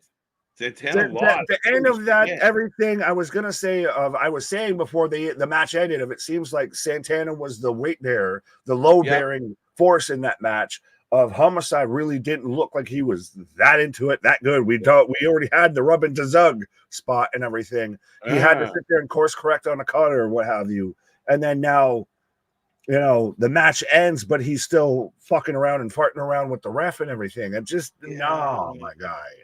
It's funny. Could have been a lot better. Could have been a lot better. My most anticipated match going into this, but I think a few of the matches have outshone this one overall. A little bit clunky, a little bit short. Again, a good nostalgia match to a point, but not my favorite match of the night. A good match that should have worked, but just didn't. Like, I don't know if it because it was built up that it felt like it underdelivered or what. But yeah, that was not the match of the night. That wasn't even close. That might almost be weakest match of the night. Right. It could be. I mean, again, it was just, it wasn't a lot to it. I thought it would go a little bit longer, be a little more dramatic. And again, it's the spots, even into the STF, the STF was very like. The finish was just what? Like, tap out, pass out. It was just kind of like, it's done. Yeah, especially coming off the heels of a couple of the big fights we had seen already where, it was, oh my God, Brutus is out. Brutus is out. No, he's not. No, he's not. Like, there wasn't much of that. It was, I got you. It's over. Shit. Yeah. And then, like I said, that was very awkward I don't think that was planned or what have you to where the ref was even like, what the hell are you doing? No, it wasn't. Yeah. No, the ref was like giving him shit, but then he just started laughing and he was playing rope-a-dope with him. But that's Homicide for you. I mean, we watched a pay-per-view the one night that was delayed 20 minutes because he was arguing with a member of the audience. We were like, can we wrestle now? But he was having a bad night. Shit happened. Yeah, but that's a thing, though. You still got to at least act halfway professional. Well, it's Homicide. I mean, that's what I mean. Like, he's done some interesting things. Yeah. Have we ever got Homicide Nick Gage? I feel like we must have. I could be wrong. Probably but somewhere in the annals. As we're getting a replay of GCW versus the World from them at Hammerstein. They're literally listening, I think, as we're speaking. It's crazy. This earlier. It's either a crystal ball or it's working one way or the other. It's either a crystal ball or being heard, or just great minds think alike. I'll go with being heard. Not Jim Heard, but at least being heard. Well, shit. Makes my heart happy to see you losing your grip on that prediction title. Some coldness. Anthony coming out with some coldness. Right. 5-2. We have we ever got Homicide versus Nick Gage? Like I said, I can't say for certain off the top of my head, but I feel like probably. Perhaps. He's just shooting blind. He's shooting blind. Shooting blanks. Right. Knowledge is the key. No, knowing is half the battle. Knowing is half the battle, is what you meant to say. Thank you, G.I. Jose. You call me a hoe. What do you say? If the shoes fit. If the shoe fits. I would imagine Homicide versus Nick Gage happened in CZW or GCW at some point. Yeah, again, I can't confirm or deny at this time, but I'm really convinced that they had to have. I feel like they've been around the scene way too long not to have. There's a stronger likelihood that they have than they haven't.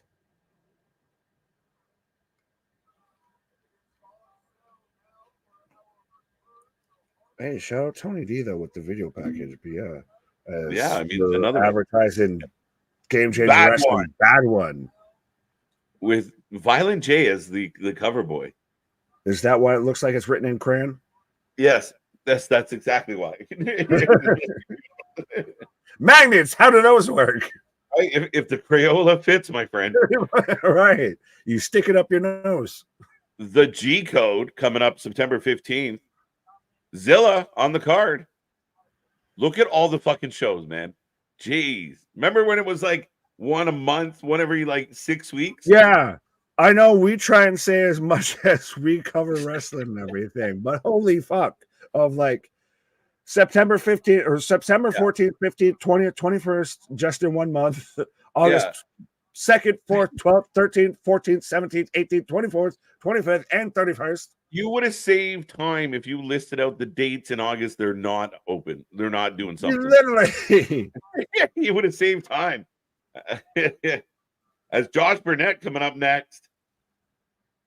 Taking on that dude Tito. Right. The 8th fight of the night. Is it? That's what the ring announcer just said. Yes. I'm just checking what ones we have. Bad dude Tito coming to the ring. Oh, yeah, because we still haven't gotten Thatcher versus Woods, and we still haven't gotten Baszler versus Miyu. Yeah. So, fair enough. Facts. This one should be fun. We'll see. This is going to be hard-hitting. Right. Josh Barnett works stiff. We'll see how this one goes. Well, Christ, it's his event, and he's kind of the curator and the founder of this kind of bringing this to the U.S. as far as wrestling and everything. Really, there wasn't anything like this. You know, you can go to, the Mid-South of everybody was, clawing in each other's eyes. Shoot, but they were still having wrestling matches. This is shoot wrestling, the shootbox style and everything. Right. Barnett. Sounds like a badass bass line. Look at Josh with my woman because she couldn't help me with my mind. Interesting look for Josh tonight. The guy's called the War Master, and you think that the dude out here in leather and spikes is an interesting look? Breaking the law. Yeah, I feel Josh is ready to go. Josh. Dun, dun, dun. All right, folks, get them in. We're about to get the start of this match. As Josh will be taking on Bad Dude Tito. Josh lost in number 10, I believe. Josh Barnett is winning this, and think about this. This is Josh Barnett taking on Bad Dude Tito. This feels, this has the vibes of I need your clothes, your boots, and your bike. The guy's name is Bad Dude Tito. Nick's like there's no more like showing up of I'm gonna whoop your fucking ass. I don't know what it is. Nick's like Dijak's gone. I gotta find another way to slip this in here. Exactly, but no, this is 100% of thing about it. This looks like you picked a fight with the wrong guy, pal. Right. As we're off and running, the man who the show is named after. Right. And for those who don't know, he's the Matt Riddle was the OG Bloodsport name. Facts, actually. Crazy, right? Yeah, I actually even forgot about that. Oh, we're right into grappling. Now, big takedown by Tito. No, Tito's no small, small fry. No. Makes a good vodka. True. That sounds like certain somebody there. Huge in vodka. Barnett for the win. Tito coming out to Piggy Pie by ICP. It's crazy. Oh. Predictions closed. Keep it coming, folks. Keep it coming. Barnett on top, in control right now. Well, Tito right now with the side control, side mount. Oh, we got north-south position. And if you guys want to go back and find, there's a lot of good Bloodsport matches. One of them is I think it's Timothy Thatcher Moxley tore it down 2 years ago. Barnett Moxley was good. Barnett Moxley was pretty good. We've had some really good Bloodsport matches, so I highly recommend checking it out. Absolutely. Nice sweep. Oh, it looked like he broke his ankle. Shit. Oh, I was gonna say half the time Barnett gotta try and restrain himself. Probably like, no, I would really tap you the fuck out right now. Yeah. Just so you know. I can really hurt you right now. It's like wrestling a grizzly bear, and they pawn at you, and when you realize that animal can kill you. Yeah, definitely. Tito got a bit of a choke here. Oh, let's go.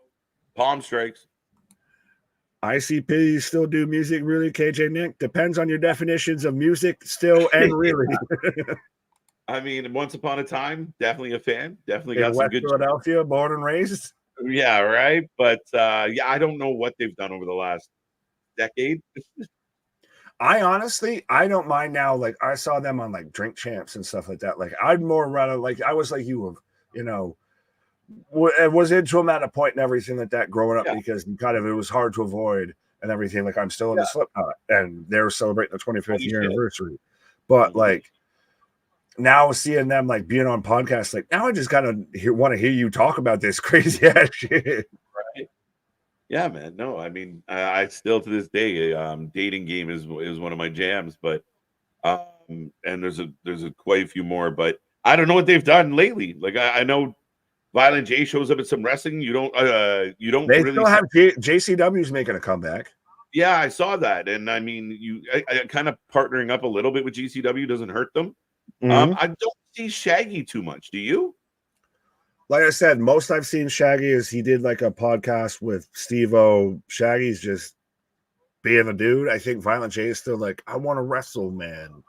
I want to be. I still want you're 50. My fifth. Oh wow, Tito getting chucked. Yeah, Stranglemania. We could go into a whole conversation about ICP and wrestling. That might be be a members only stream. Or I'll say this: if you can hear our voice, if you made it this far in the stream and everything like that, and you actually want to, Steven, go back and find something to watch and cover or whatever, we'll go and do that. But you gotta put it in the comments, not on live stream, not the live chat. After the video, put it in the chat, put it in the comments. Do some one-offs. Yeah, no, I mean, well, who's going chicken hunt? We's going chicken hunt. Right. Talk about homies. Right.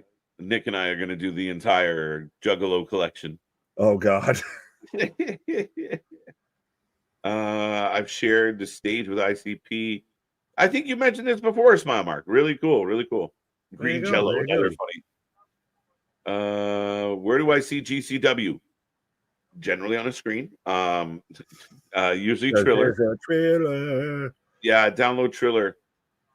Right. As by the way, Barnett's just been in control for most of this. He's got top mount. Like at this point, this should be over of just raining down. How do you really slide out of this? Liver shots. Barnett gave up top position to slide back more in this, but yeah. No, absolutely. Still, No, sir. That's called a vitamin pen. I'd plead the fifth. Right. This is a squash match. Not so far. Not so far. No, it's been a battle. It's been a battle. Again, Josh been a little more the big man aggressor, but it's been a battle. Well, it's more of just he hasn't won yet, so you can't say it's a squash. Right.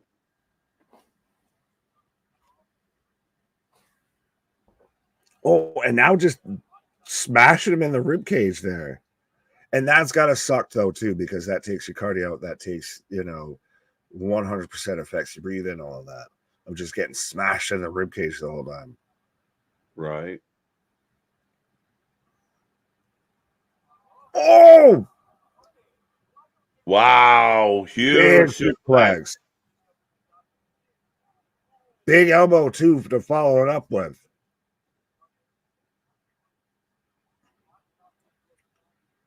Now Tito right now in, side control here. Right. Have you heard WWE England? No, all we know right now is there's been meetings. There's been meetings. The rest of it is speculation, but it's really interesting and it sounds extremely promising. And we'll see. We'll see. As Josh gets top position, mount. Oh, it's not going to last much longer, eh? Oh, wait. Yeah. Hey, my Canadian. How about them face palms, eh? My Canadian slip. Whoops, my Canada slipped. Whoops, my Canada slipped.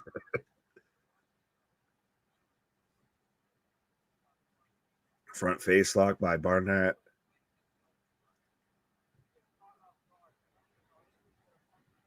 Ooh.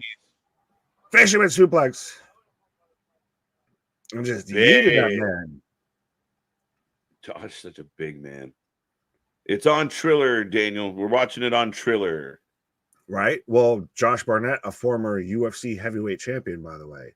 Fact. And I think at the point was the youngest UFC heavyweight champion.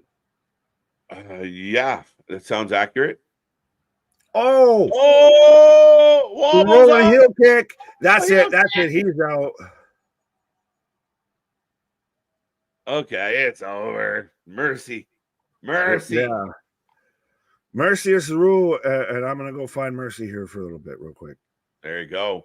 Imagine walking and opening your eyes and realizing that Josh Barnett is going to give you a heel kick of epic magnitude. Big win for Josh Barnett. The matches roll on. Alexis saying 7-1. Might have to fact check that one. We'll see. I would love to see Drew or Sheamus do Bloodsport. Damien wants to see all the peeps. Sheamus would be interesting. Drew, I mean, again, Drew's a big man. I don't know if it's his cup of tea. But yeah, I mean, there's a lot of people that potentially could be involved with this, and it'd be real fun. There you go.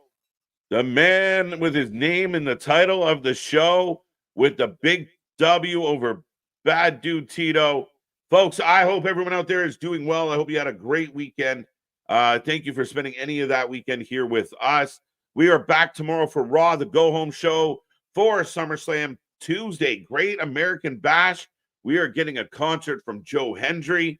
Wednesday. Oh, wait a minute. MVP. MVP in the house. Face to face with Josh. MVP is on GCW. MVP telling everyone to be quiet. He's got a mic. Josh got a mic. What? I know, right? Thank you, Wads. MVP is in. Nick's going to be like, shit, the minute I left, it happened. Not that we could have predicted this one. There you go. There you go. MVP's got a mic. I pause and this happens. Damn it.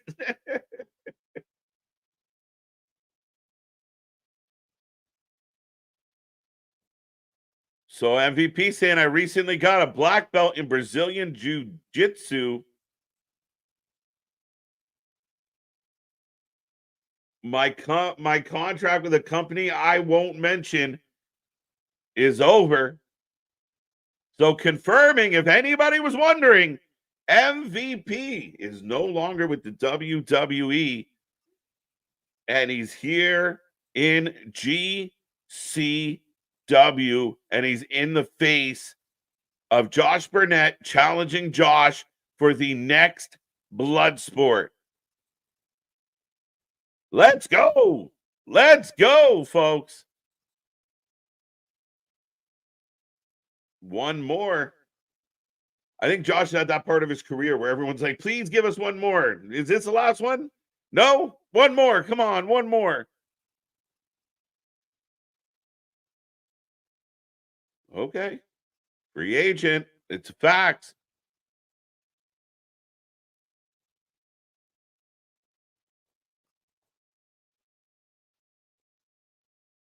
So we are going to get Josh Barnett an MVP at some point down the road at Bloodsport 12, what could be Josh's last one.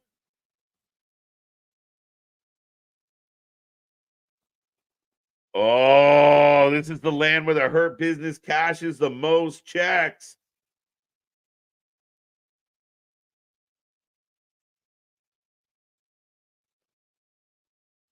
This is the CEO of hurting people. All right, all right. Shots fired. Yes, yes, we do. Not very fondly, to be honest, but we do recall it. Big MVP chance.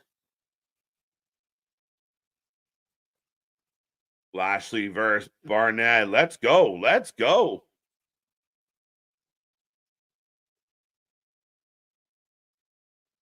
You think you know this guy, but you don't. As Josh Barnett is selling us on MVP, saying you think you know him, but you don't. Wait and see. That's interesting to me. Yeah, Bobby Lashley with his amateur background would probably do very well. But MVP in the house, folks, all but making it clear that his contract with the WWE no longer a thing. And just like we saw with Jinder, he's out there and popping up on GCW. GCW doing a good job of finding ways to get buzz, get hype. As we go to a bit of a video package and the show rolls on, I would love to see Bobby Lashley in Bloodsport. I touched on that. But yeah, folks, we are in a commercial break right now, so to speak, as they are running back some old footage. But we are back for Raw tomorrow. Can't wait for that one. Like I said, it's the go-home show. And then all week long is crazy. We get Great American Bash. Joe Hendry will return. I believe that's leading to a match at Great American Bash Week 2, which we will be here live for both, and leading all the way into SummerSlam. Yeah, lots going on. 2 title matches next week on SmackDown. And I'm sure Damian will mention the 6 or 7 other independent shows we could cover on Friday, Saturday, and Sunday next week. Lashley and Bloodsport would be insane. Barnett being a hype man now, interesting. Yeah, a little bit. But again, his show doesn't shy away from it. And again, kind of an interesting take. I mean, honestly, telling the fans, like, you wait and see. So, again, they're setting up Josh Barnett against MVP. We're getting a run Friday, August 2nd. That would be next Friday, now and forever. Jinder Mahal versus Effie. Damn. And the screen goes blank. Don't be an intermission. Don't be an intermission. Don't be an intermission. But in the meantime, keep the chat coming, folks. Keep it alive. And if you haven't checked out our interview with Big Trouble Ben Bishop, make sure you go do that. As up next, we are getting Thatcher against Josh Woods.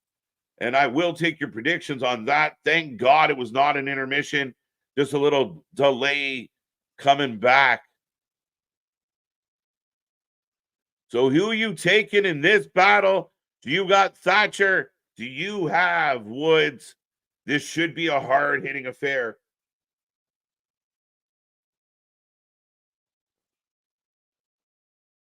Wrestling is dominating many times. I'll take that. Can MVP fight? He has not fought in WWE for years. How old is MVP? He's definitely in his late 50s, mid 50s.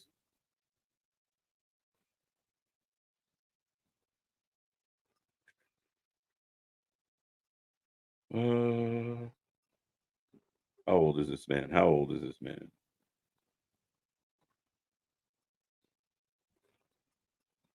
He's 50. So I shot him a little higher. I thought he was a little older than that, but he's 50.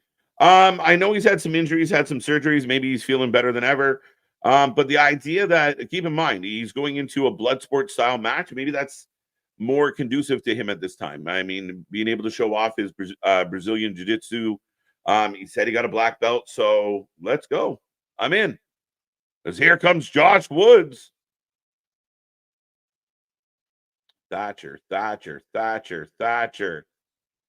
I'll be 50 on October, this October. Vance. There you go. Half a century, my guy. Thatcher for the win. There you go. Nobody taking Woods. Oh, Smile Mark takes Woods.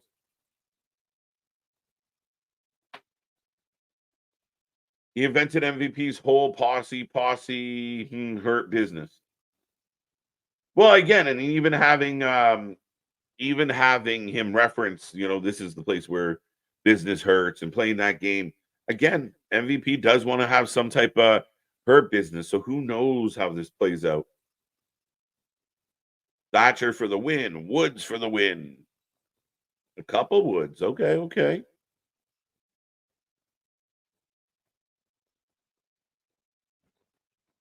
The technical beast. Last call on those predictions, folks. We're about to get the ding ding to start the match. Who do you got? Who do you take? And this one, like I said, should be aggressive. It should be hard-hitting. And two very technical wrestlers. Here we go. We're off and running. Woods can wrestle. Former Pure champion. MMA background. I remember when he debuted in Ring of Honor. A really talented guy. Another guy that I felt like, that's the type of guy that I think should be the Pure champion. No offense to like Wheeler Yuta, but I think Josh Woods represents that type of style much better.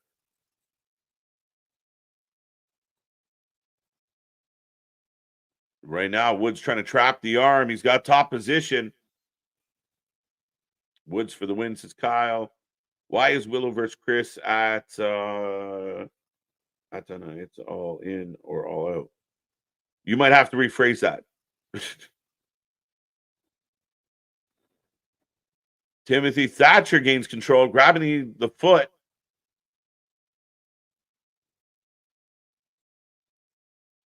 Woods and Gresham had some battles in Ring of Honor pre-AEW. 100%. Very technical. They went back and forth for that title. And again, made for hell of a good bunch of matches. Yeah, it's not quite what it used to be. We watched that last night as well. But right now, Josh has Thatcher's back and just kind of toying with him, smacking at the head. What's up, Jake? How you doing? Welcome back.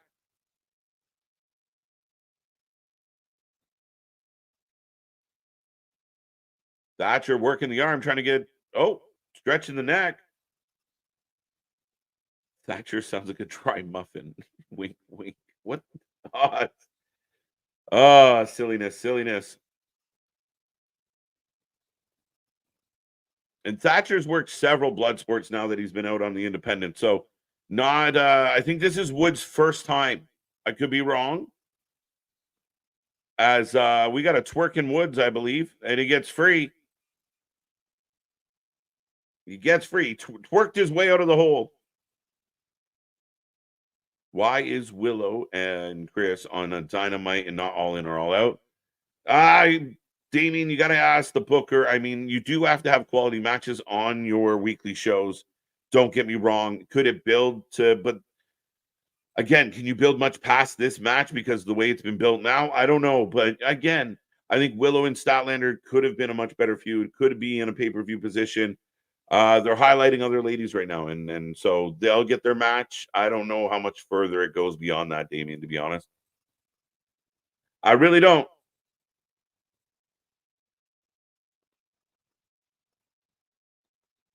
Speaking of going further, but yeah, no, Willow versus Chris should have been an all-in match, and then sadly it probably won't be. But no, I don't think so. You called it, my guy.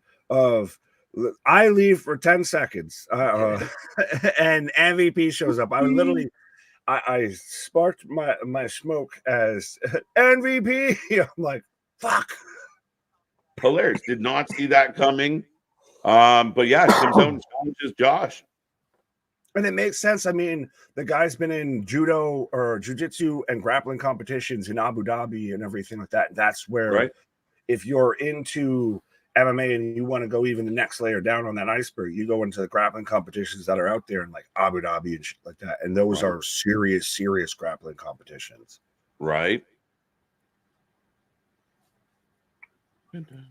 Could you see it be to where they have Lashley and MVP kind of run a little bit of an independent run with the Hurt Business, and then they're fold them back in? Because that's the thing, is it's interesting if you do it with GCW, who's got a clear working relationship with WWE. Yep. You're not wrong. You're not wrong. We'll let you have your thing. You go for a bit, and then you bring it back, you freshen it up, and you bring it back into the fold. It's always possible, Nick. It really is. And again, you'll be very curious to see how it all plays out. And I'm really curious to see what, MVP brings. I did not expect them to come out and challenge Josh Barnett of all people. Right. Oh, is it Thatcher just working the ankle, working the foot? Thatcher, an NXT guy. Yeah, he kind of, I don't know. Thatcher's an interesting one.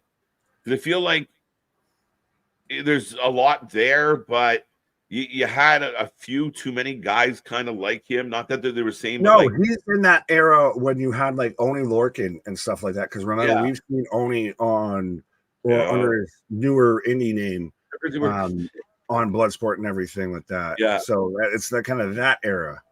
Oni Lorcan, I think, Oni Lorcan might have had a match with Moxley as well. That's like memorable. Oh, on Bloodsport, yeah, that was dope as hell. Oni's a tough bastard.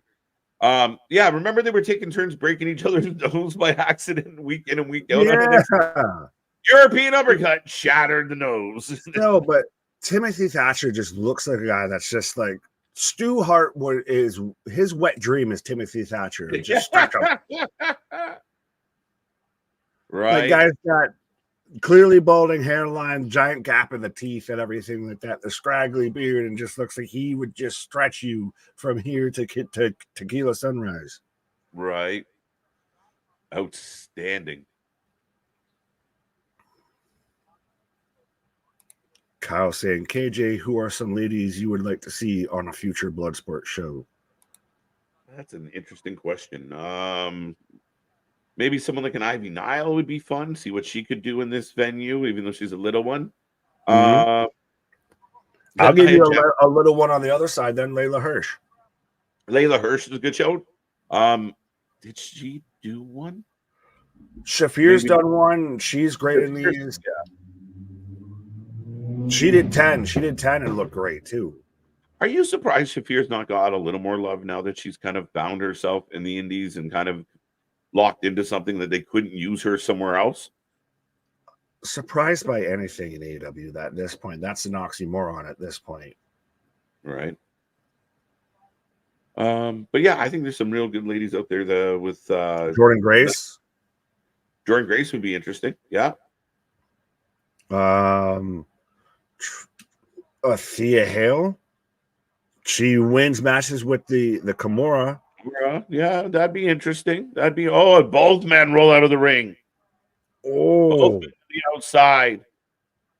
Again, a very methodical match between these two guys. And it's funny because you and I were talking about Josh last night. Right. Well, the guy is supremely talented. I'd like to see, and this is me fantasy booking here, of a Josh Woods and a Shane Thorne tag team in WWE. They're similar body types, similar styles to an extent. I think they'd be a good complement to each other. I think they're a good counterpoint, a good technical counterpoint to like DIY. Stab up Enziguri from Timothy Thatcher. A roll with such a clatter, Enziguri from Thatcher. Yeah, right. Just O's everywhere. Right. Yeah. What a takes the back though, rear naked. With the way their legs are crossed in the tights that wrestlers wear, this literally does look like a rear naked. Yeah. Are they going to roll out the ring with this? Are they going to roll? Yeah, again. That would be painful as shit. Smacking his ribs cannot be. Roll out the ring in that spot. I was about to say that could be where you could lean a little. Look, they're cursing and swearing at each other. Yeah, what? They did a crazy spot. Like they're literally cursing and swearing at each other, pushing each other off. It's intense. Right. Josh saying, "Get the fuck in here right now." And holy shit, here we go. And we go back out to the outside again. This is the first one, too. We're kind of second to last match, and this is the first one that's gone outside. We haven't had I think one other person fall out of the ring the whole night. Who? It was Speedball went to the outside, did he not? I don't recall. I don't know, dude. We've been watching. We've been on all the wrestling. But no, we've been on for over 7 hours today. Count out. What the boo? 2 words. Boo. You're gonna have a count out of this? Boo. As they're still going out, the refs trying to break it up. Fucking goddamn Bill Alfonso out there. Josh flips the bird and walks off. That's a little disappointing. That's a boo. Right. As the crowd saying, let them fight. Let them fight. Let them fight. Thatcher pissed off. That just ends in a sloppy countout spot. I know we were talking about it going to the outside, but for it to end that way, just boo. Yeah. Ugh. I think it's unfortunate because it was a heated. Oh, wait. We might not be done here yet, Nick. We are following Thatcher to the back. Oh, no, we're not. No, we're not. No, we're not. Lashley and MVP make more sense in TNA. I like the idea of assembling a hurt business and counteracting the system as a rival and seeing how hot you can get it. Hey, you could do that too. Masha's from TNA and out here wrestling at Bloodsport as well. GCW is that nice little conduit between all of them. You're not wrong. Especially at a Bloodsport. Right. But look at this. Okay. Again, they're showing the ballroom. Yeah, man. I think we're heading back. I like it. I'm hoping. Actually, who I'd like to get on the channel is Alex Colon.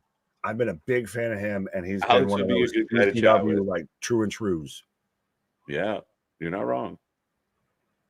Well, we've had Radrick, we've had Grim Reaper. Yeah. Mance wouldn't be a bad show. I know you'd lose your mind if you got to interview Ali Catch. That might just be love letter. So, do you like stuff? So, yeah. Do you like things? So, do you like stuff? Hi. Literally, there would be no. We are live. It'd be hi.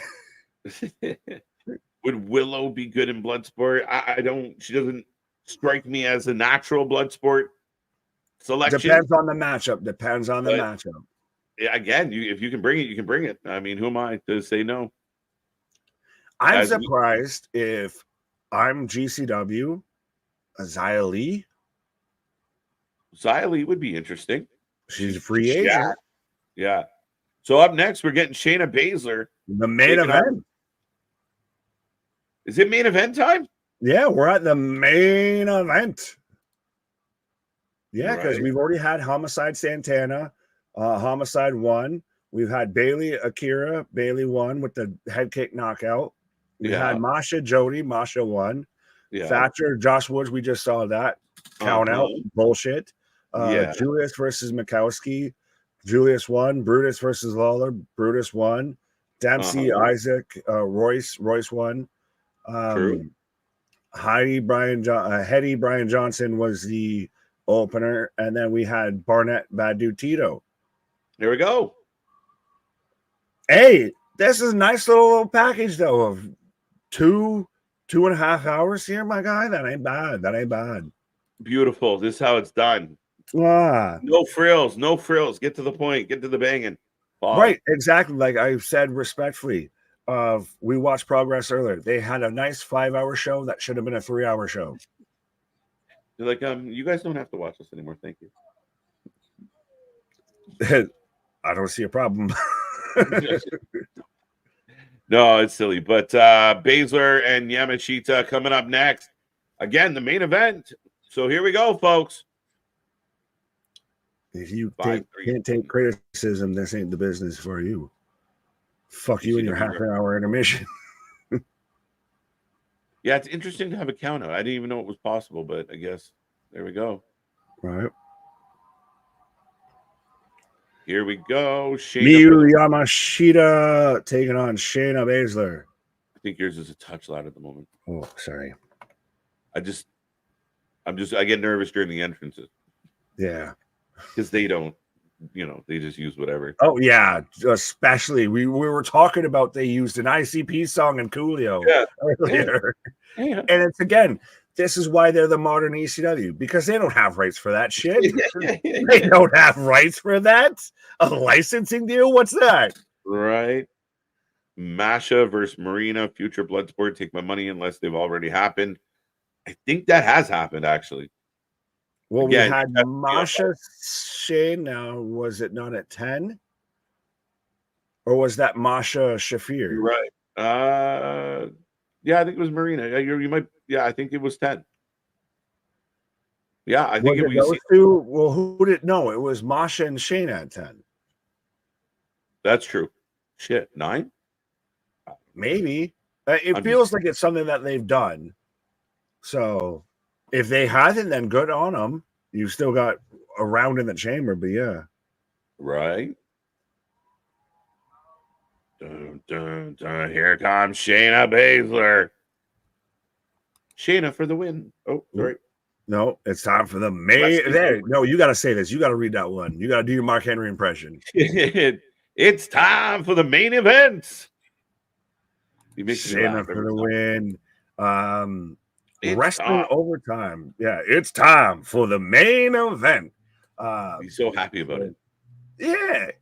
I'm happy as shit about this, my guy. It's 9:15, and we're gonna be out of here probably at 9:30. I'm happy as shit.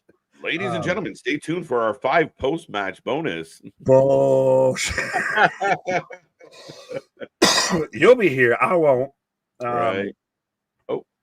Miyu wins. Then in my fantasy world, old school NXT Regal shows up with a contract.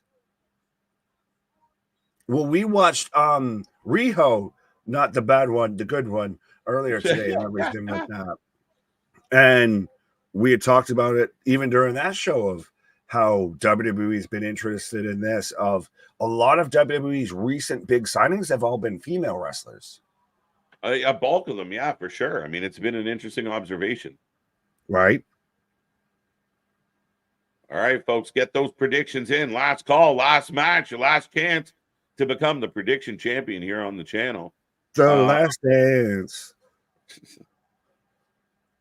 Who you got? Who you got? I'm going Shayna. I think Shayna wins it. Could we be surprised? You know what? Just to be difficult, and because I've been halfway right and halfway wrong, and I went in the title at this point, I'll take Miyu. Okay. Me too. You too. You is blind. Yeah. Who too? Why? Who are you? Who? We brought every joke and every reference we've made, I think, today, all back into one little segment there. The recap. Right, the recap of references. But here we go. We're off and running. Shayna instantly taking top position. Right. Lee Major loving it. I like even the blood splatter on the attire pattern and everything like that. Right. Oh, just start wailing. Oh, what the fuck is that? Like, you could just start wailing away on this woman. Just pat. Mind game. She's bullying her. Fuck a mind game. Finish the goddamn fight. Nick's like, and then we get out of here. Go for the jugular. You don't fight to fuck around. You fight to win. Hack the bone. Exactly. Go fucking Bertuzzi up there. Just straight to the hell. Oh shit. No, you didn't. As Miyu trying to kick from the bottom. Shayna looking for an opening. Up kicks are always crazy to me because you always like once in a blue moon see that crazy up kick that just catches somebody like clean in the jaw.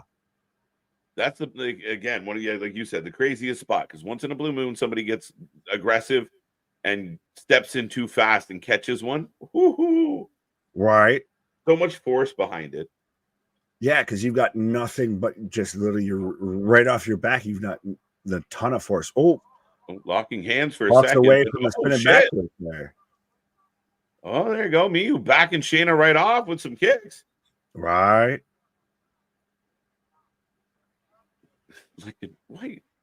It's like Snake Ninja Turtle smile mark. Come on now.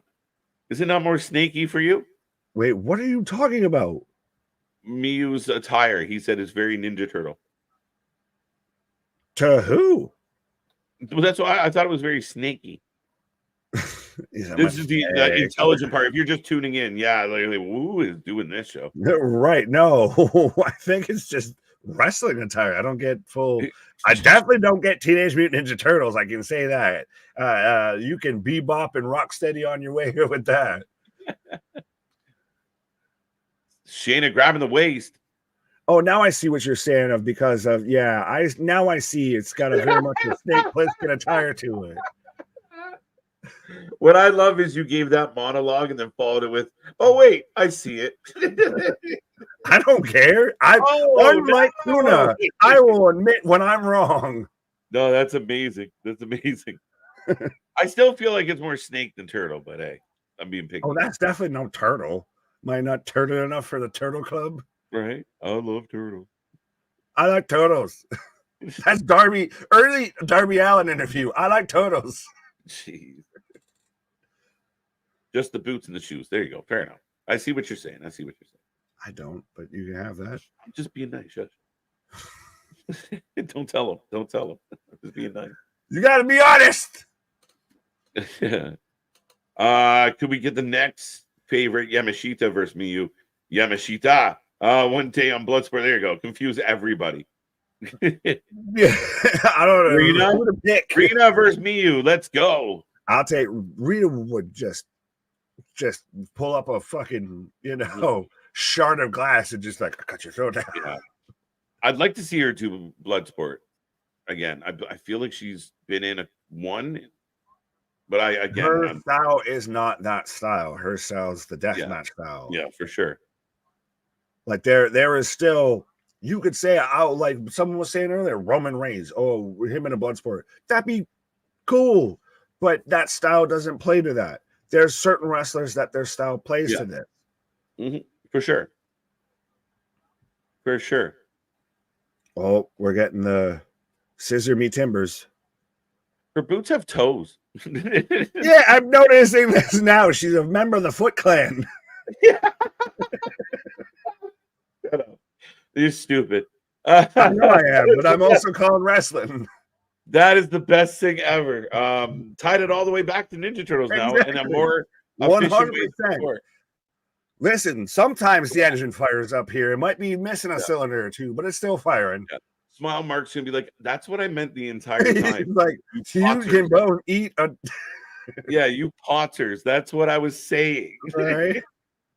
Before you shat on my idea of turtle. Hey, at this point, that's what it be around here, my guy. Sometimes you just gotta catch a stray on the chin and just eat that shit. As Miyu in control of Baszler now, grabbing a choke. Shayna's gear is A+. It's some pretty dope gear.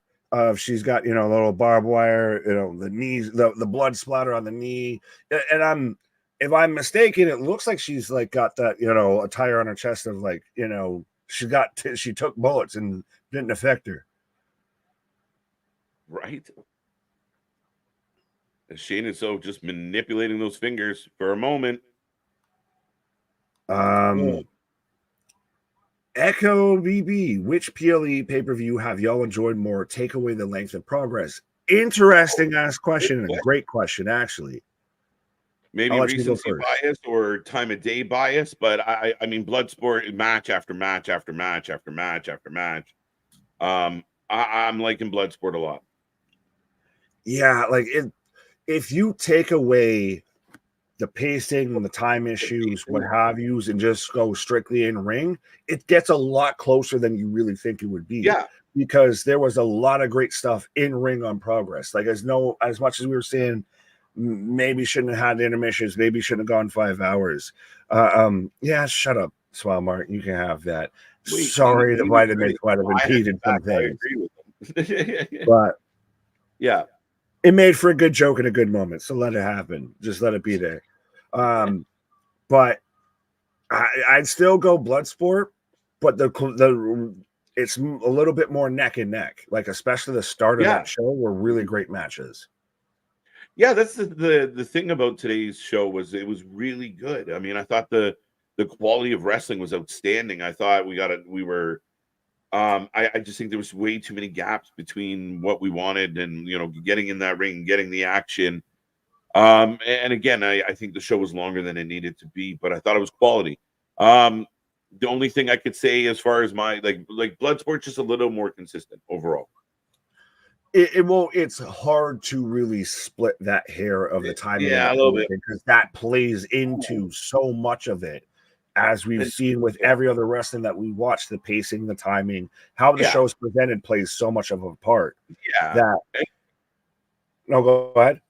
Do you feel like it's a little trickier? I mean, they're not exactly the same thing, right? The different style, different approach overall. It's still wrestling. It's still wrestling to an extent to me, so I'm not super on that. Kick to the head. Trading kicks. Oh, she caught her ankle lock. To me, like the real, like some of the matches later on in Progress, probably we would have been more behind and enjoyed more if it wasn't for the pacing with it. So that's why it gets hard to split that away. Absolutely. I can't watch Monday Night Raw tomorrow. I don't have sci-fi. Well, watch with us, Clay Lewis. That's why we're here. Oh, off the post. Big kick. Shayna's rocked. Pot shotter just eating knees down. Big head kick. Oh, get caught on a spinning back kick. What the wow. Tombs catches this. It catches a spinning back kick into a tombstone. It's over. It's over. It's over. I love it. Tombstone match over.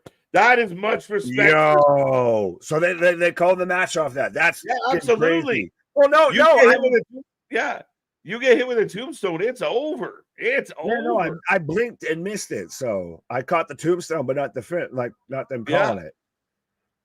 Yeah, and then just eating shots because even if that was in the octagon, if Dana's out there watching a fight, Rogan and all them are calling it, and all of a sudden Adesanya hits a tombstone on somebody, I think the fucking fight's over pretty fast. Right. After that. Yeah. No, I like it. You hit a tombstone. That was one of my biggest pet peeves with modern wrestling is not respecting the tombstone. So the fact that she hit a tombstone and the ref said, nope, that's enough of that. Yeah, good job. Right. Handshake. And then we've got the handshake. Wow. Oh, and even then, still, I shook your hand, but The hell are you? I don't like you.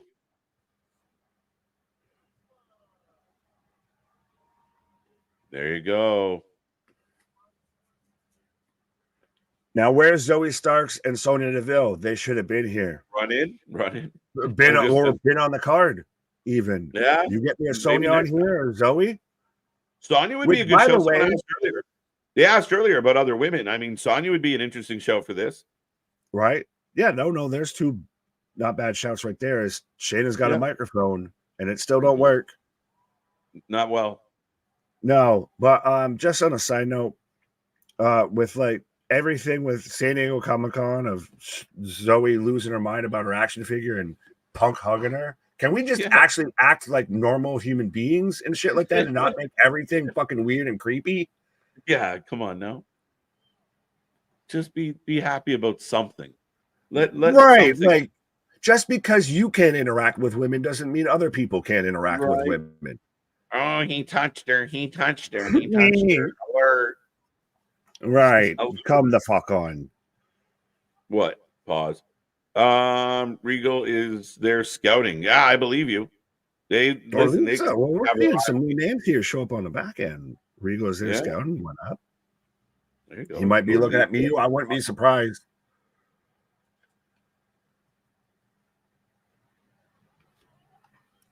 Where's Shazonia?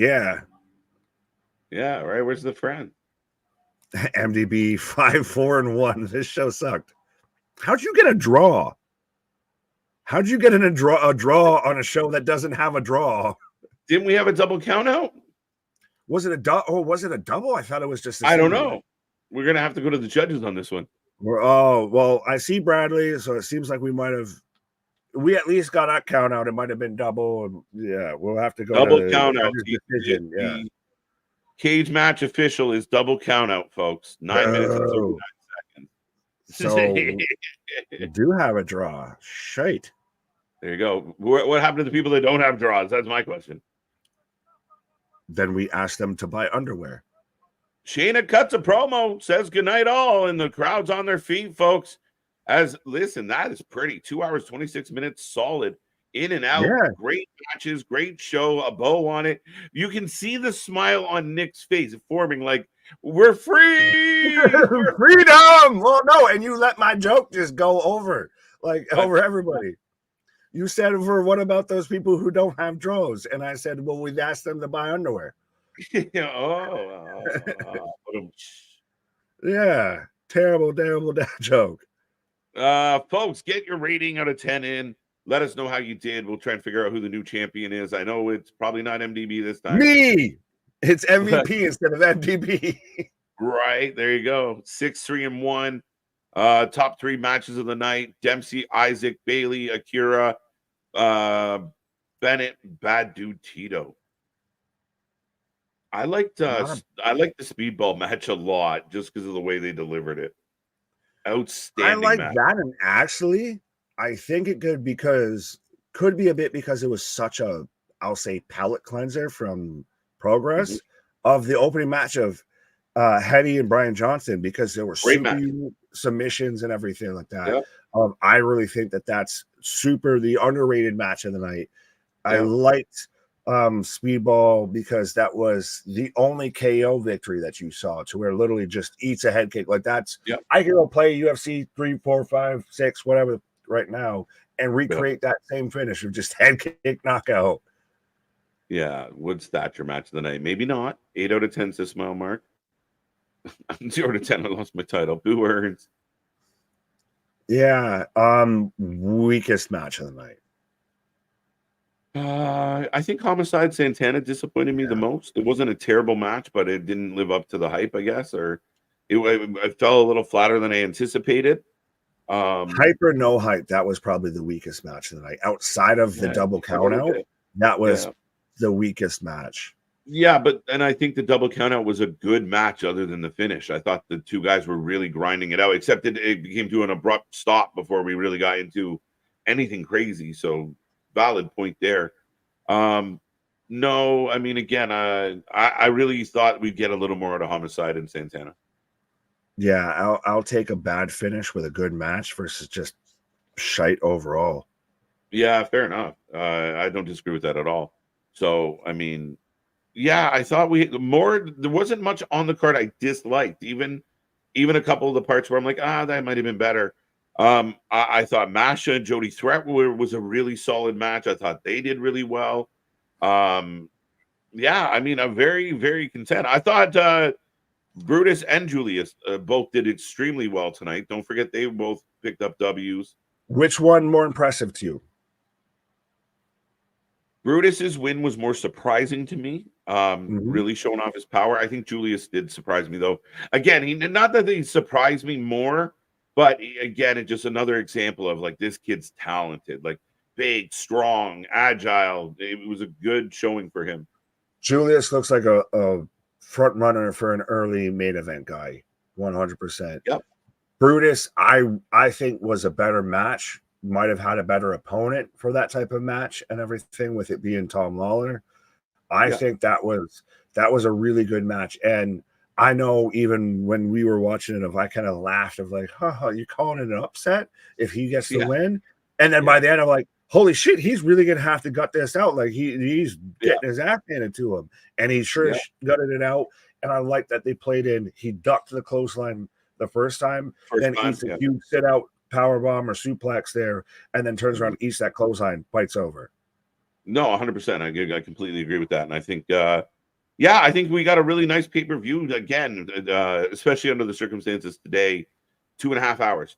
What would we get? 10 matches, 8 matches? But that's a thing that really goes to Bloodsport's benefit and has always really helped them, especially because it's a unique thing. It's something that you need to make palatable, and 2.5 hours for a show, you can live with that. That's a bit palatable and a bit easier to consume as a wrestling fan, especially if it's something unique, something you don't see often. You make it easily digestible. Yep, absolutely. I mean, did Thatcher win? No, there was a double count out on Thatcher. Nobody won.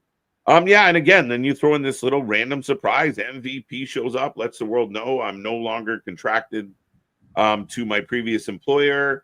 And maybe we can do some business down here. So very interesting. And you had a good point of like, don't forget, they're still kind of working together. So, the apple might not have rolled too far away from the tree.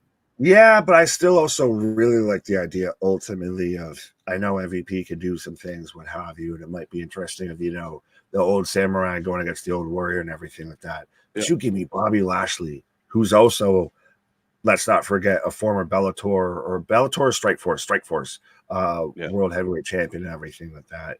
Maybe they do a TNA run, but you give me Barnett versus Bobby Lashley on a Bloodsport. Interesting. Strap in, reinforce that ring, because who knows what's going to happen. Yeah, you're not wrong. I mean, especially MVP tries first and doesn't go well, and maybe it leads to something else. I'm curious. I mean, people are popping up everywhere. Or MVP, you sell it. Sorry, I caught it. I pulled my hamstring. I can't quite go. But don't worry, I got a replacement. And then almighty Bobby Lashley comes out. Interesting. I mean, if the possibilities on Bloodsport. A what? An Omos? An Omos? Speaking of having new clients. Reports going around that WWE has given up on Omos. I don't know. Reported from Dave Meltzer. And I'd say there's more likelihood that you should give up on Dave Meltzer than WWE's given up on Omos. Facts. 8 out of 10. Lots of 8 story been over. Brutus was weakest match. Brutus. Okay. Brutus Creed looked too hesitant. Interesting. I thought he did well. I thought he looked pretty comfortable. Maybe a little bit. I don't know. What did you think? I don't think at all. I respectfully, I don't agree with that. To me, that's called selling. Like, he's supposed to be. He's in there with a guy who's a former MMA, UFC fighter, and everything like that. Like, you're supposed to not look super confident at times going into everything like that. This is new, untreaded water for them. So 100%. And you can't go and rate saying a match was the worst or that was the worst performer of the night just because they looked a little timid, they sold a little bit, what have you. When there were matches that weren't great, there were finishes that weren't great. When you have the crowd chanting, let them fight, let them fight. That's not a good sign. No, absolutely. This is our last match of the night. Yes, it was. I get that 100%. So, I mean, again, overall, I'm pretty content. I'm willing to give the show an 8. Overall, I'm really happy with it. I was really entertained. I thought the pace of it was good. The fact that it was under 3 hours is even better. And everything kind of delivered. A couple soft spots, but nobody's perfect. I'll give it an 8. Fair enough. I'll let you read Bradley's comment, then I'll give my rating. There you go. Overall, thanks to the boy for today, boys. Went the distance. The only time I have seen use this long on a day is WrestleMania Saturday. So thank you and good night. See you tomorrow. Yeah, we've gone 7.5 hours live. When we say we watch more live wrestling than anybody else, we do. We really do. Right. But we appreciate the love, Bradley. That's a really nice comment. We appreciate all the support. And we do it for you guys. You guys show up and make it fun to do all this. So thank you. Yeah, that's the thing is we'd be watching it probably anyways. We're just showing up and hanging out with y'all. So this is just we're hanging out with the boys, literally. That's why we say brunch with the boys. We ain't just talking about us. We talk about y'all. Right. You just tap into this is what me and Nick do on Skype during wrestling. Now we do it, with viewers. Right, yeah, literally. Trust me, we still will probably get off here. And at times, we've still had like a half-hour conversation about this, that, and the third after this. Hour and a half, and right. Shut up. I talk. You think I talk a lot here? I talk even more when people aren't watching. True. I'll give this 8.5. A solid 2-point difference between this and Progress. Nice timing, everything. I'll give it the same point difference that it went as runtime, 2.5.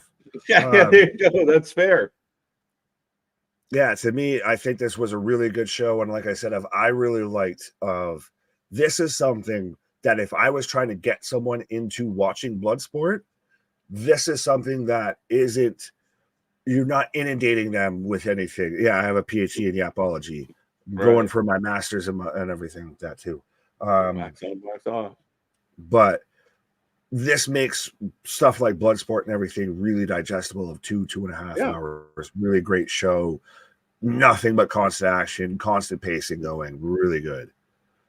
And shows that if what you give people is quality, we don't care that it was a 3-minute match and an 8-minute match, a 12-minute match. Like, not all the matches went very long. I mean, a couple of them went around the 10, 11-minute mark, I think. But for the most part, again, it shows that you can make a short match very interesting, and bang, let's go.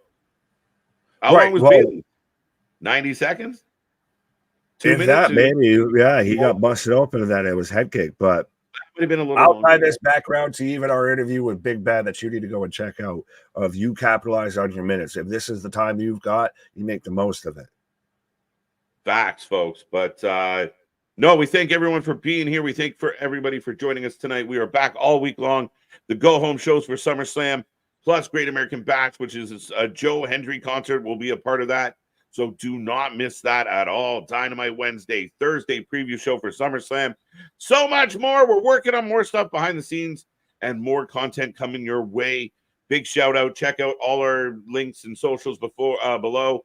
Big shout out to Anthony. Thank you for being a part of the chat tonight. Good to see you. There you go. 8 out of 10 from Anthony. Go check out Anthony's content as well. Do not miss that. And busy times, my guy. Our shit is real. Our shit is raw. Our shit is authentic. When you're talking about the wrestling, you're able to put that for life with it. Come back tomorrow. We got Raw, folks. See you on the flip side. Good night.